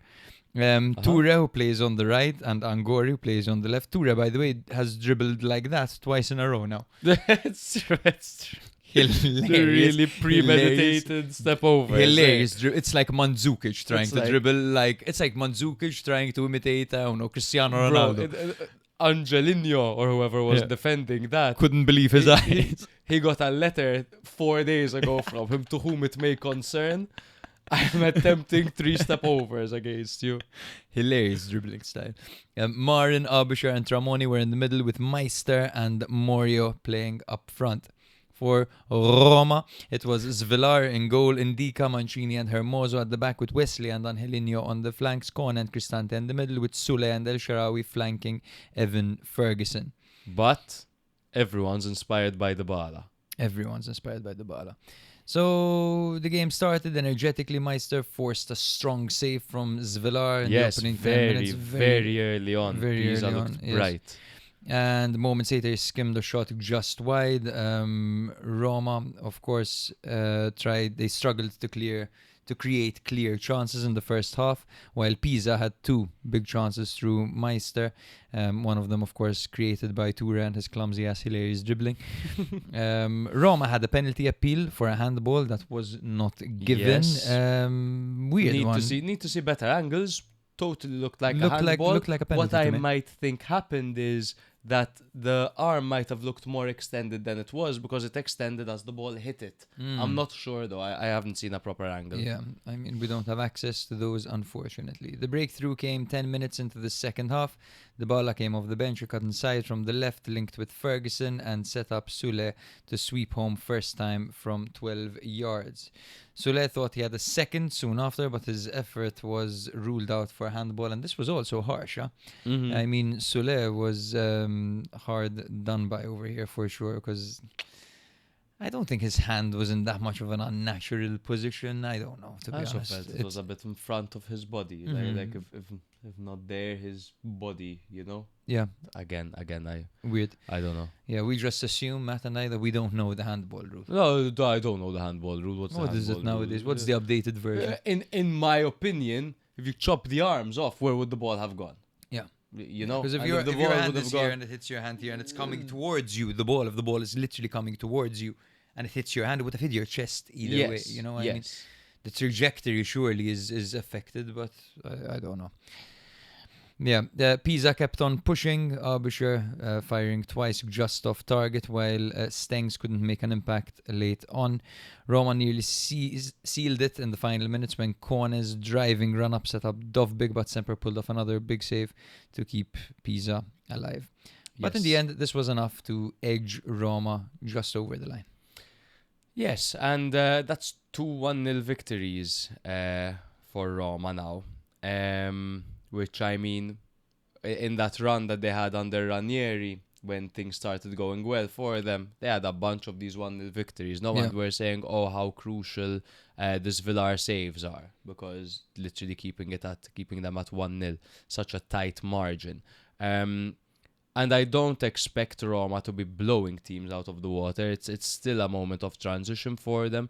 They are still pretty much the same group of players, give or take a few new signings such as Evan Ferguson and Wesley. They're still the same group of players that struggled so much under De Rossi, that struggled so much under Juric, that this cautious style of balanced football that Gasperini is opting for with these narrow victories is the sustainable way they're doing things right now, right? They're figuring it out, and I think 2-1 victories, one of them over Bologna and the other one over a complicated Pisa side in a popping stadium, is not to be taken lightly. I think I've been very impressed by Roma so I mean, far. we've seen Cremonese beating Milan. We've seen upsets, you know. Yeah. So yeah, definitely a big win for them. But I was also impressed by Pisa in this game. Pisa were good. I'm telling created you, a lot. yeah, They they looked did. like a Gilardino They side. They did create a lot, and to be honest, they had two big chances. I think their chances were probably clearer cut than Roma's chances. I would say. Roma just have the luxury of bringing on some impact substitutes. I mean, like Dybala coming off the bench, had 3 balls into the final third, 6 progressive passes, 6 penalty area passes, 40% successful dribbling, 3 shot creating actions, and he assisted Sule's goal. You know, Sule, who of course is by no means a joke himself. Sule's goal was assisted by Evan Ferguson. Yes, but it was Action was Dybala who started created by Dybala. the action. Yes. Cristante. Villar's save was actually Dybala's save as well. Villar save was the ball. Just exaggerating these Dybala claims. Yeah, you totally bamboozled me there, bro. Cristante had a good game, passing-wise as well. He covered a lot of ground as well. He had 14 balls into the final third. He won a bunch of duels. Speaking of duels, Evan Ferguson really struggled in the duel department. I believe the stat is that he won 1 out of 7 aerial duels and 3 out of 9 ground duels, along with losing the ball 9 times.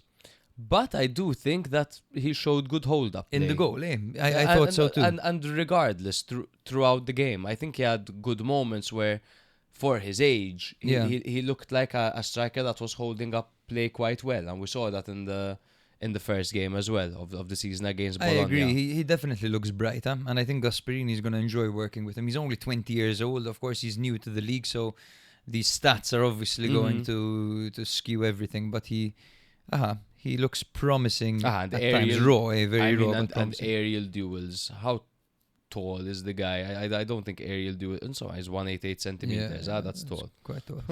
Exactly.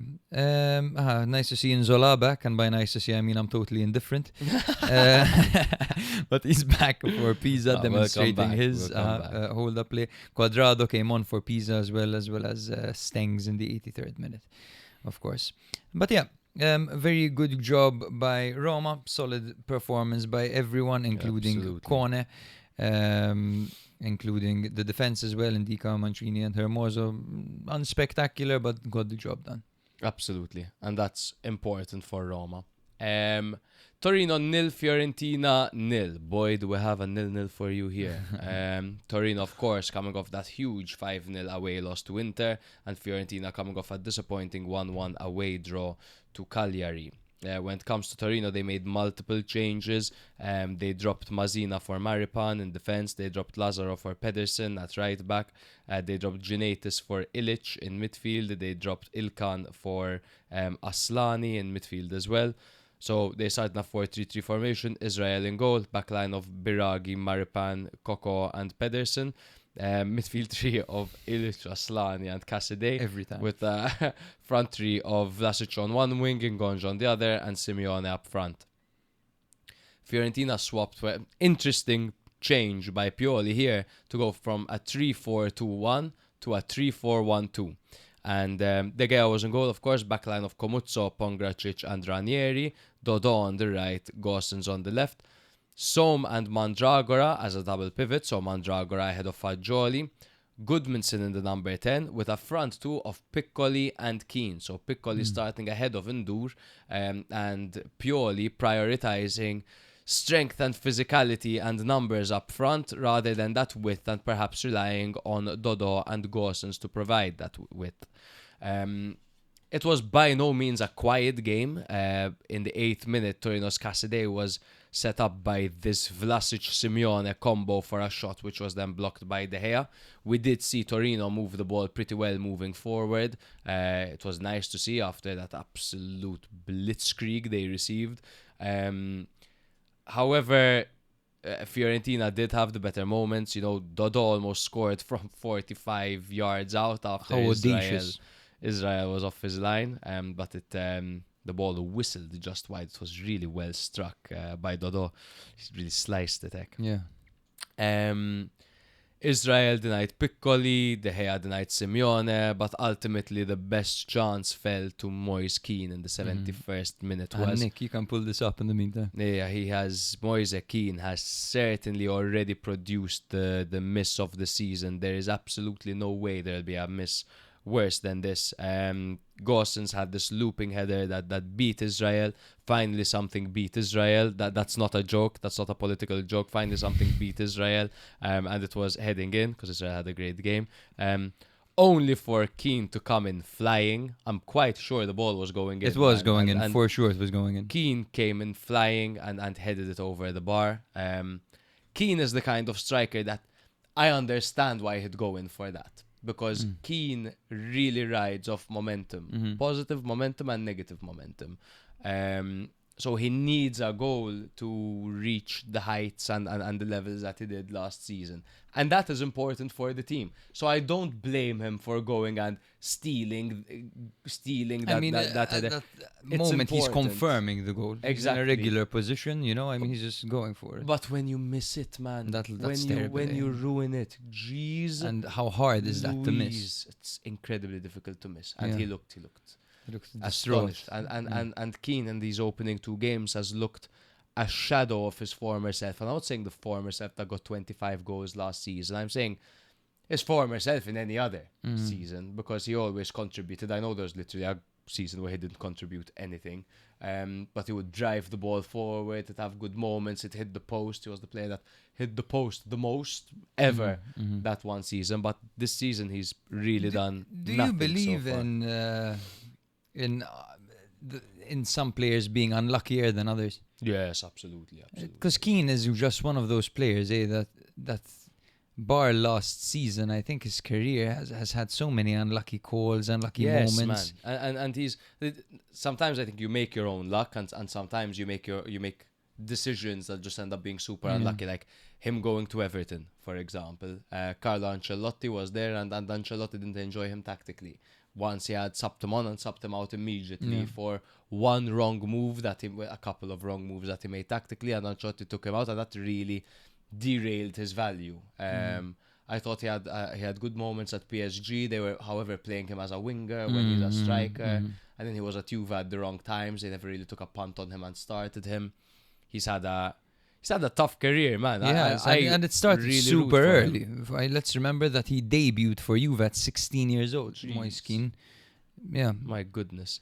So moving a bit away from Moise Keane for the time being, Torino, I can't stress how important it was for them to keep a clean sheet after that. Just morally and mentally heading into that international break, the fact that they know they can keep a clean sheet against Fiorentina, It's massive for them. It's huge. And Aslani made all the difference. And Yes, he's very important because actually have someone that can absorb a bit of pressure. They also showed some attacking promise. Casadei, Simeone and Ngonge created openings, but they lacked that finishing precision. And they also had some good substitutions that boosted their energy later on in the game. So Adams and Lazaro, who came on, really increased the pressure on that Fiorentina back line. When it comes to Fiorentina, that 3-4-1-2, I did not like. I think it needs rethinking. I think there was a significant lack of cohesion in that 3-4-1-2. Link-up play didn't exist over there. It was knock the ball forward, and who's going to get it, Keane or Piccoli. There was a time I think Goodmanson was running forward, and he had the option of Keane and Piccoli. And he played the ball to Piccoli, and Piccoli didn't score. He shot centrally. It's like, fuck, play the ball to Keane, man. Yeah. Like, I know you make the call, what you feel at the time, and who's making the better run or whatever, but play the ball to Keane. I thought he would play it to Keane there as well. Keane had Right. an interesting run as well. Uh-huh. But, I mean, it was a good ball. But yeah. I think what you get when you play two strikers is you lose a lot from the middle. Yeah. And especially with Goodmanson playing a free role, you might need someone more industrious to compensate for the double pivot. I mean, it's Som and Mandragora. They're not going to be able to put up with even this midfield trio of Casadei, Aslani, and Lecce. In fact, what I thought, and I thought this when I was seeing the lineup, if it's a 2 up top, start Goodmanson in the attacking role. Agreed. And as a 3-man midfield, you can do Som, Mandragora, Fagioli. Yeah, And that would that's be more an balanced, I excellent think. 3-man midfield. Yeah. Food for thought, Pioli, who has won the Serie A before and got Exactly. into a Champions League semi-final. Food for thought. The mat. Wisdom with the mat. mat. Indeed. I'd like to move on because there isn't much to add. Of course, like you said, they lacked width and the midfield felt non-existent in the build-up phase, you correctly said. I'd like to point out that Quadio made his Serie A debut. Shout out Quadio. Shout out Quadio. Eddie. His name's Eddie. Fiorentina respect. Fiorentina have since signed Lamptey, who is a right wing back formerly of Brighton. He won't be displacing Dodo, but he's a good vice for him. And Torino signed Niels Nkunku. Not the same Nkunku that Milan signed, but Niels Nkunku. Interesting. Yes. Niels. Niels. I love when a name is in the plural form. Hi, Nkunku. I'm Jakes. Nkunku. But Niels. Exactly. Not Milan. Niels Nkunku. Niels and Who is Neil? So, the next game is a very exciting one, actually. And by exciting, I mean one-sided, but it was extremely entertaining. Lazio 4, Hellas Verona 0. What a reaction after losing 2-0 to Como in the first game. Against the side that actually held the mighty Udinese 1-1 in the opening game in Hellas Verona. Yes, so they did not look anywhere near as submissive as they did last week, Lazio.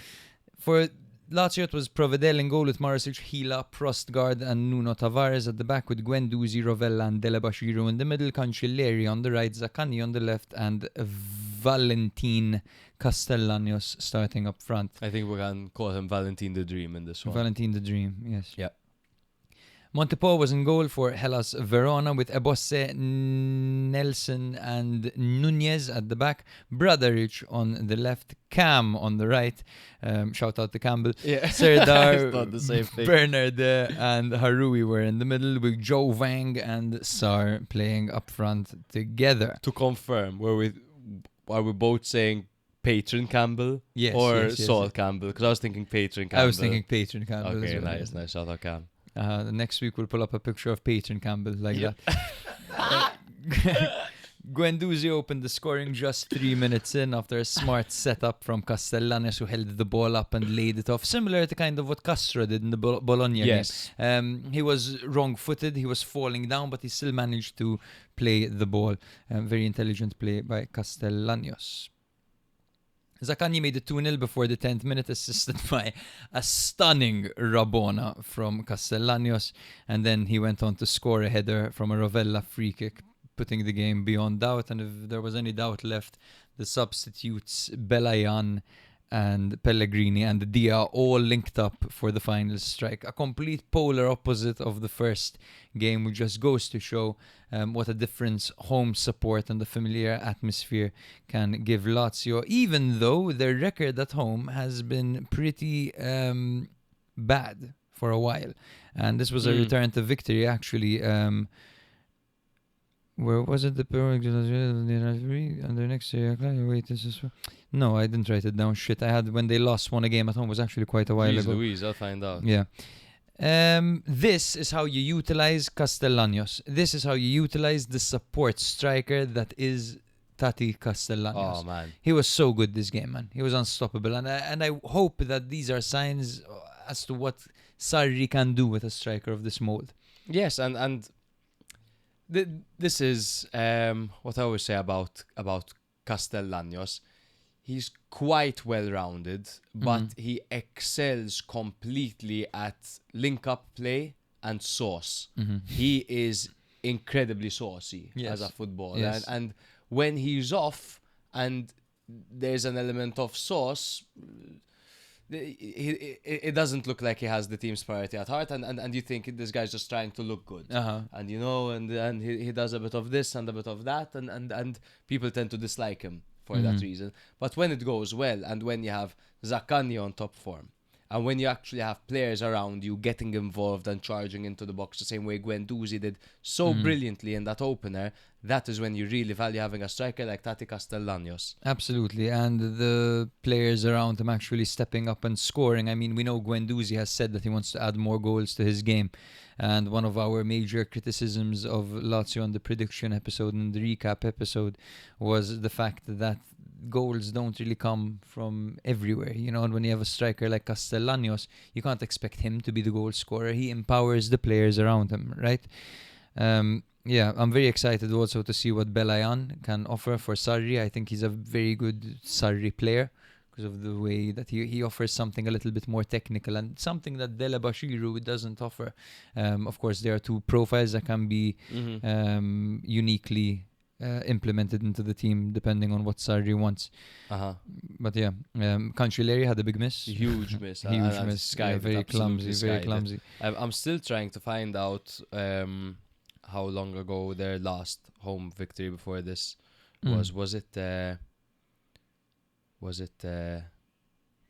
8 months? It was 8 months. February 13, 2024. Yes, 8 months. 8-month winless streak at the Olimpico. Holy Jesus shit. Christ.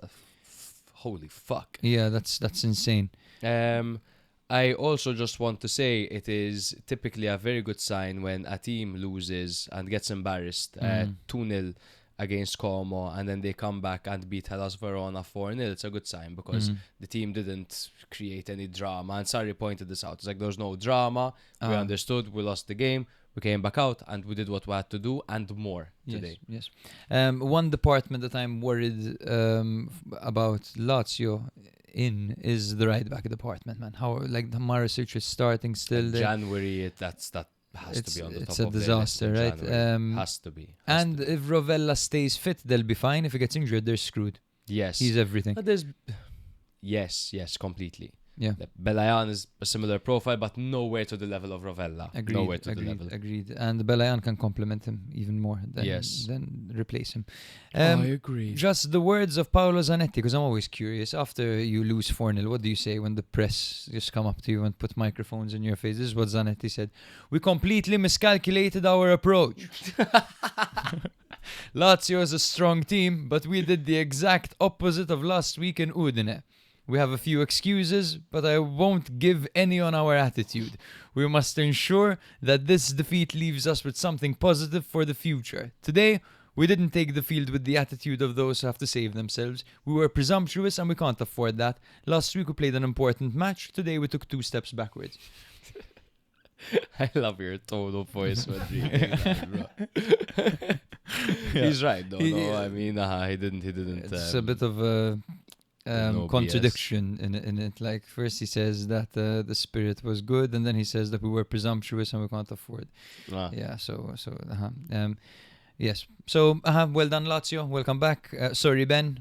Shout out, Ben. Hellas fan. Sorry, Ben. We're going to be saying sorry, Ben, a lot this season. I feel like Ben. Now, the moment we've been waiting for, Fucking finally, bro. Best game of the weekend by far, hands down. What a game. Cremonese 3 Sassuolo 2. Last season, this was a Serie B battle, top 6 battle. But this season, it's a Serie A battle because both teams deserve to be in Serie A, quite frankly. Cremonese were coming off their shock 2-1 away win against Milan. Sassuolo were coming off a 2-0 home loss to Napoli, as expected, really. Cremonese did make changes. They changed their central midfielder. They dropped Grassi for Bondo. So he was the main point of reference in midfield over there. Of course, Bondo on loan from Milan, who was on the bench last game. Instead of going for Okereke and Bonazzoli up front, dropped them both, Sanabria and Vasquez. Vasquez, who was their top scorer last season with 9 goals in Serie B, 36 years old. Partner 36 years Dybala at Palermo. Fuck. Of course. Also, shout out to the Cremonese fans who are super cool. So cool. Who were singing Country Roads before the start of the game. The Cremonese. Yeah, how good, man. How good. I was just going to say it now. Jamie fucking Vardy has landed, man. Jamie Vardy has landed. But anyway, it's about this game. 3-5-2 for Davide Nicola. Audero in goal. Backline of Bianchetti, Baschirotto and Terracciano. On the left, Petzella, or should I say Di Marco? I'm kidding. Zerbin on the right. Should I say Dumfries? Midfield 3 of Van de Put, Bondo and Colo. And up front, like I said, Sanabria and Vasquez. Also, a few changes made to the Sassuolo lineup. There was Muric in goal ahead of Turati, Valukevic on the right, Doig on the left, and back 2 of Muharemovic and Itzes, who started ahead of Romagna. Midfield 3 of Vranks, Matic and Boloka. Matic started ahead of Lipani, and Vranks started ahead of Kone, who was sent off in the last game. Front 3 remains unchanged. Berardi, Lauriante and Pinamonti. Nice to see, by the way, on YouTube. It says, and Audero were totally blown up in the comments by Indonesian fans. They nice to see 2 Indonesians representing Indonesia. I forgot Audero's Indonesian of course, now. That's amazing, man. I love Southeast Asia. The best. In the 36th minute, before the 36 minutes, yawn. I sent you a video of me falling asleep. Yes, it was a bit of a cagey affair. Yes, but in the 36th minute, Filippo Terracciano scored his first goal in Serie A. A free header from Van de Put's corner, a brilliant corner by Van de Put to spot him, but weak defending there by Sassuolo. We've really seen in Serie A in the past have shit defense. Just 2 minutes later, and then Cremonese doubled the lead because Zerbin stole the ball off a very, very shaky Josh Doig, who did terribly over there.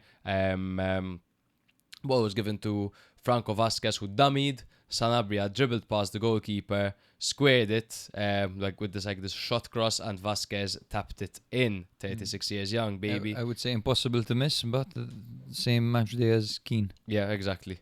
Well, if he did, it would actually have been worse than Keane's. In the 42nd minute, Pinamonti hit the woodwork just to remind them, whoa, listen, we're coming for you in the second half. Let me hit the post now. 63rd minute, Pinamonti reduced the deficit after a Volpato assist. It was bad judgment by Bascarotto, who went to intercept the ball instead of getting behind his man, totally missing the ball, allowing Pinamonti to turn and shoot, and it was really well taken, to be fair, by Pinamonti. He's fucking shredded, Pinamonti, by the way. He lifted his top up in the celebration. Yes. Jesus Christ. The man has 1% body fat.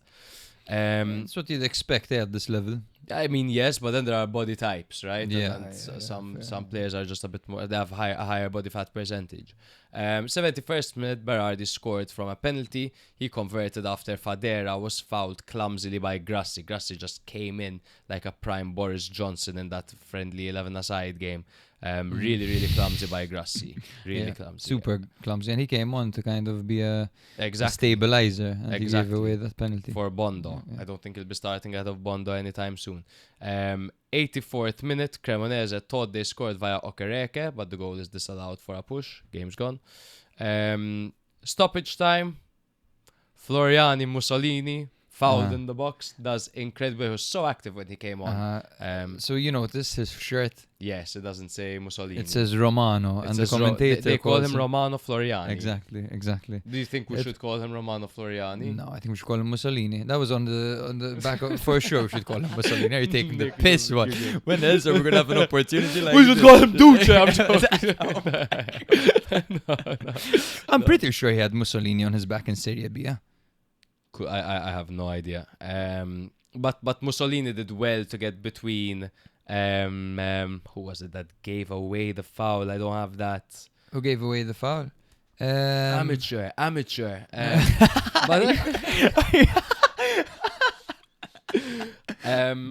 Dobby. But he got between the ball and the player as the player was trying to hoof the ball up.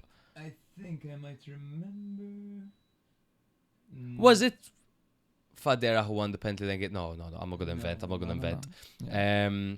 But anyway, Mussolini was fouled in the box. He did really well to get between the player trying to clear the ball and the ball. So the player ended up basically kicking Mussolini to the ground. De Luca stepped up and converted the penalty very cleanly. One of those penalties, again, where he didn't take his eyes off the goalkeeper. In fact, Muric barely reacted to the ball going in. But what a game this was, what a victory it was by Cremonese. They're just showing not only can they beat Milan because Milan are making mistakes, but they go out and they absolutely suffocate Sassuolo, and they are the better side for the majority of the game. And even when they lose the lead, they have the spirit to go to the very end. They have players that they can bring on off the bench, like Mussolini, who did so well to win that penalty. And yeah, just I'm blown away by this Cremonese team at the moment. Absolutely, and Mussolini said that he felt nervous coming on, but then he kind of settled into the game. I thought he entered really well. He was actually very, very good, and him winning the penalty was just amazing reflexes, man. I believe it was Fadera who gave it away. Yes, it was Fadera. He went to clear the ball, so and he won Mussolini... a penalty and gave away the penalty. Exactly. Mixed bag. Yeah. But it was very he went to clear the ball, and Mussolini was quick enough to put himself between Smart, the man. Smart. He extended his leg, so... Great scenes at the end with De Luca running to celebrate with the fans, going full speed across the pitch. That's a scene now watching them run. They're my team this year. They're cool. They're my super fun. Salernitana this season. It was a strong start by Cremonese. They really they really made the most of Sassuolo's A, weak defending on the corner, B, Josh Doig, you can't give the Yeah. ball away like Yeah. that when you've just conceded a goal 2 minutes ago. But what a well-worked routine that was. Vasquez with the experience, letting the ball run. That is, like, if you were to tell me that Juve's front three linked up like that, Yeah. I'd say sure, makes Hey, sense. right? And now, because they've got a nice balance of players in their prime and experienced players, right? Young players, they haven't got many super young players. They're Bondo, quite an experienced team. Terracciano. Exactly, but like the young players they have are almost more experienced than some of the older ones. I think 'cause Mussolini's young as Mussolini's young, yes. Bondo's young, of course, 21. Terracciano, yes, as you said.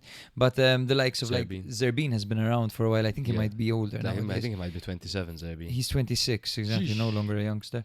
But especially up front, Vasquez, Sanabria, and now Jamie Vardy, and David and Nicola on the bench as well, man. This team is just extremely entertaining with Basquerotto as a leader also. Yeah. They're just going to be super fun to watch, and I can't wait to just sit back and watch more Cremonese. And to Absolutely. watch Jamie Vardy playing for this And team. I can't believe why it. sit back? Do you know how close Cremona is to Milan? Yeah. It's insanely close. There's Really? no shit they sent Terracciano and Bondo there. If Yeah. anything happens, they can just recall them. Bro, it's a train away. We Wow. could do Milan on Saturday, Cremonese on Sunday. The tickets must be cheap to watch them. That would be excellent. It'd be Yes. mental, man. I thought Sassuolo made good substitutions. It was good in-game management by Grosso, bringing on the likes of Volpato and Fadera, who added like this unpredictability about Sassuolo's game. I thought Pinamonti and Berardi showed really good composure. Berardi, of course, from the spot, we're no strangers to that. Pinamonti was very active up front. He got the whole team to play. Look, Grosso, good in-game management. There are some things you can't control, like Floriani Mussolini sticking a leg in and winning a penalty in the last minute. But this was not much more to add over here. But this was just one of those games, like not like Cagliari, Frosinone, and that mental shootout, right? But this is why we cover the smaller teams, and this is why we cover the smaller fixtures. You go listen to your pods that talk about the top 3 teams and not games like this. You know what I mean? Of course, we saved it to the end, but if you listened this far, hopefully you got a little bit of a treat from that. There were some signings made by Sassuolo and Cremonese on transfer deadline day as well. Woyo Koulibaly Ooh, very nice. by Sassuolo Former on loan. Parma. And listen to this. Walid Khedira by Sassuolo. Walid Khedira. The formerly of Bari, Walid and Khedira. Frosinone. And Frosinone. Yes. A bit of a mixed bag of a player. I- He started for Morocco in a major tournament. Yes. The one where they did pretty well. There was Amrabat in The that World team, Cup, the World Hakimi. Cup. Yeah. The World Cup, exactly. Mhm. Yeah. But I've barely ever seen him and been impressed by him. But for Frosinone, he had a good run at a point. When it comes to Cremonese, of course, Jamie Vardy. They signed also Jeremy Sarmiento from Brighton, and they signed Mikhail Faye, a defender from Rennes, and they signed all these guys on loan apart from Jamie Vardy. Did you watch the Cremonese game, by the way, with the sound on? Or Yes, of with course. sound also on? the sound You heard on. the goal song every time they score? Ma. Push me. Ah, And then yes, just touch yes, me. yes, yes, So I yes, can yes, get yes, my yes. satisfaction every time they score 3 times. What a stadium. Yeah. Amazing. I think it's time for a segment, huh? A fresh segment dropped 16 hours before recording. Jeez. Wisdom with the wank. Here we've got Simeon Wankwo at his finest. Not playing in Italy anymore. Not quite sure where he is nowadays. If you want to check that in the meantime, just because I'm curious. Okay. I think he might be Where retired is or Simeon Wankwo. yeah.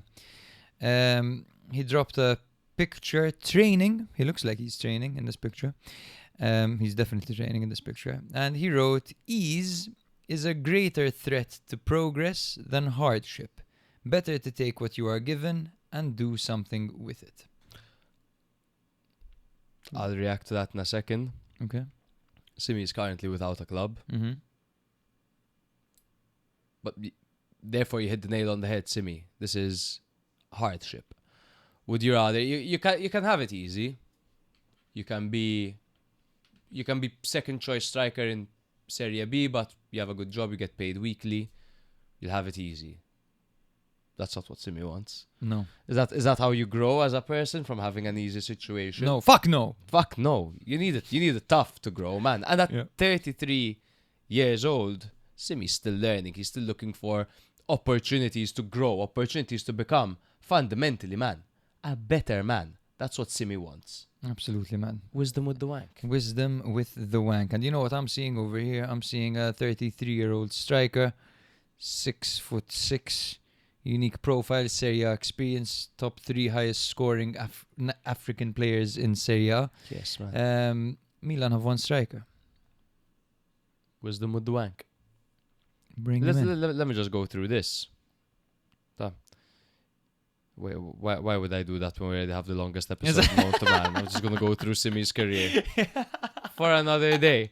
Guys, it's the... Holy shit. Guys, Hamrun Spartans have become... We forgot 2 things. Yes. One, Hamrun Spartans have become the first Maltese team to ever enter a European competition. Go root for Hamrun Spartans in the Conference League. Get behind them. They are rossoneri. They're a great club with a great group of players. A few Maltese players, the goalkeeper and the left back, I believe, are Kamenzuli, who plays like DeMarco. Kamenzuli and Henry Bonello. Joseph Mbong, of course, who's been fucking fire. He's been great. Yes. And Satariano isn't with them at all. I think he's playing outside of Malta yes, now. in Greece. They look exciting. They're going to pocket a bunch of money, and it just paves the way for many Maltese clubs in the future to follow suit. And to give finally some recognition, to put Malta on the map in football. This is cool, man. For sure. Just This a quick one. so cool. 3, 2, 1. Joseph Portelli. La la la la la la. Joseph Portelli. Portelli. La la la la la la. Also, we forgot as well the fantasy the table. fantasy table, yes, which I don't think I have at hand. It's okay. I have it because I have a phone. Excellent. My Duolingo gives me so much anxiety. I fucking stopped, man. I lost my streak.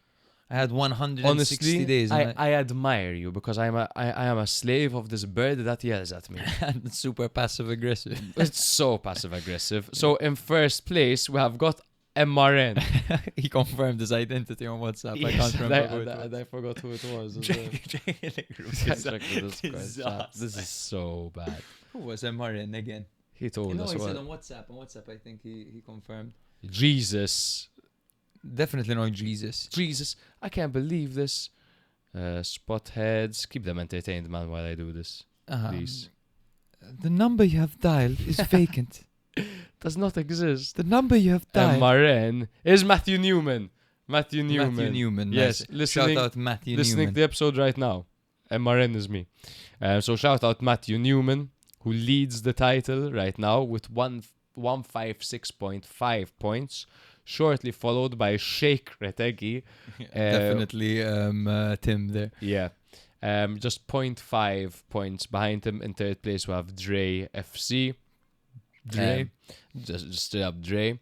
SSC Dre's Nuts. Inter Your Mom. Keenan Stop Won't Stop. Lotito Vendere Vattene. We have in 9th place Dictor Bonerface. I am in 12th with Zanetti's asshole. Jake Keep scrolling. is 28th. Yeah. His girlfriend is 23rd. And Nick Dick, the producer. He's got the long name. I have no idea what I'm doing, no? Who knows, right? 35th. 35th. So I'm destroying everyone. Yes. Thank you, guys. We really appreciate you commenting on YouTube, liking, really engaging with our content. It helps the algorithm a lot, guys. So please let us know. Do we sound better? How are the new mics? Let us know. Thank you very much for tuning in. As always, we love you all very, very much. Ciao, ciao. See you next week. If you like Serie A or have ever liked it in the past, it's a good opportunity for you to listen once a week and you'll get filled in. The football weekend, that's like the main dish. But then a few days later, you drop your episode and that's like the dessert.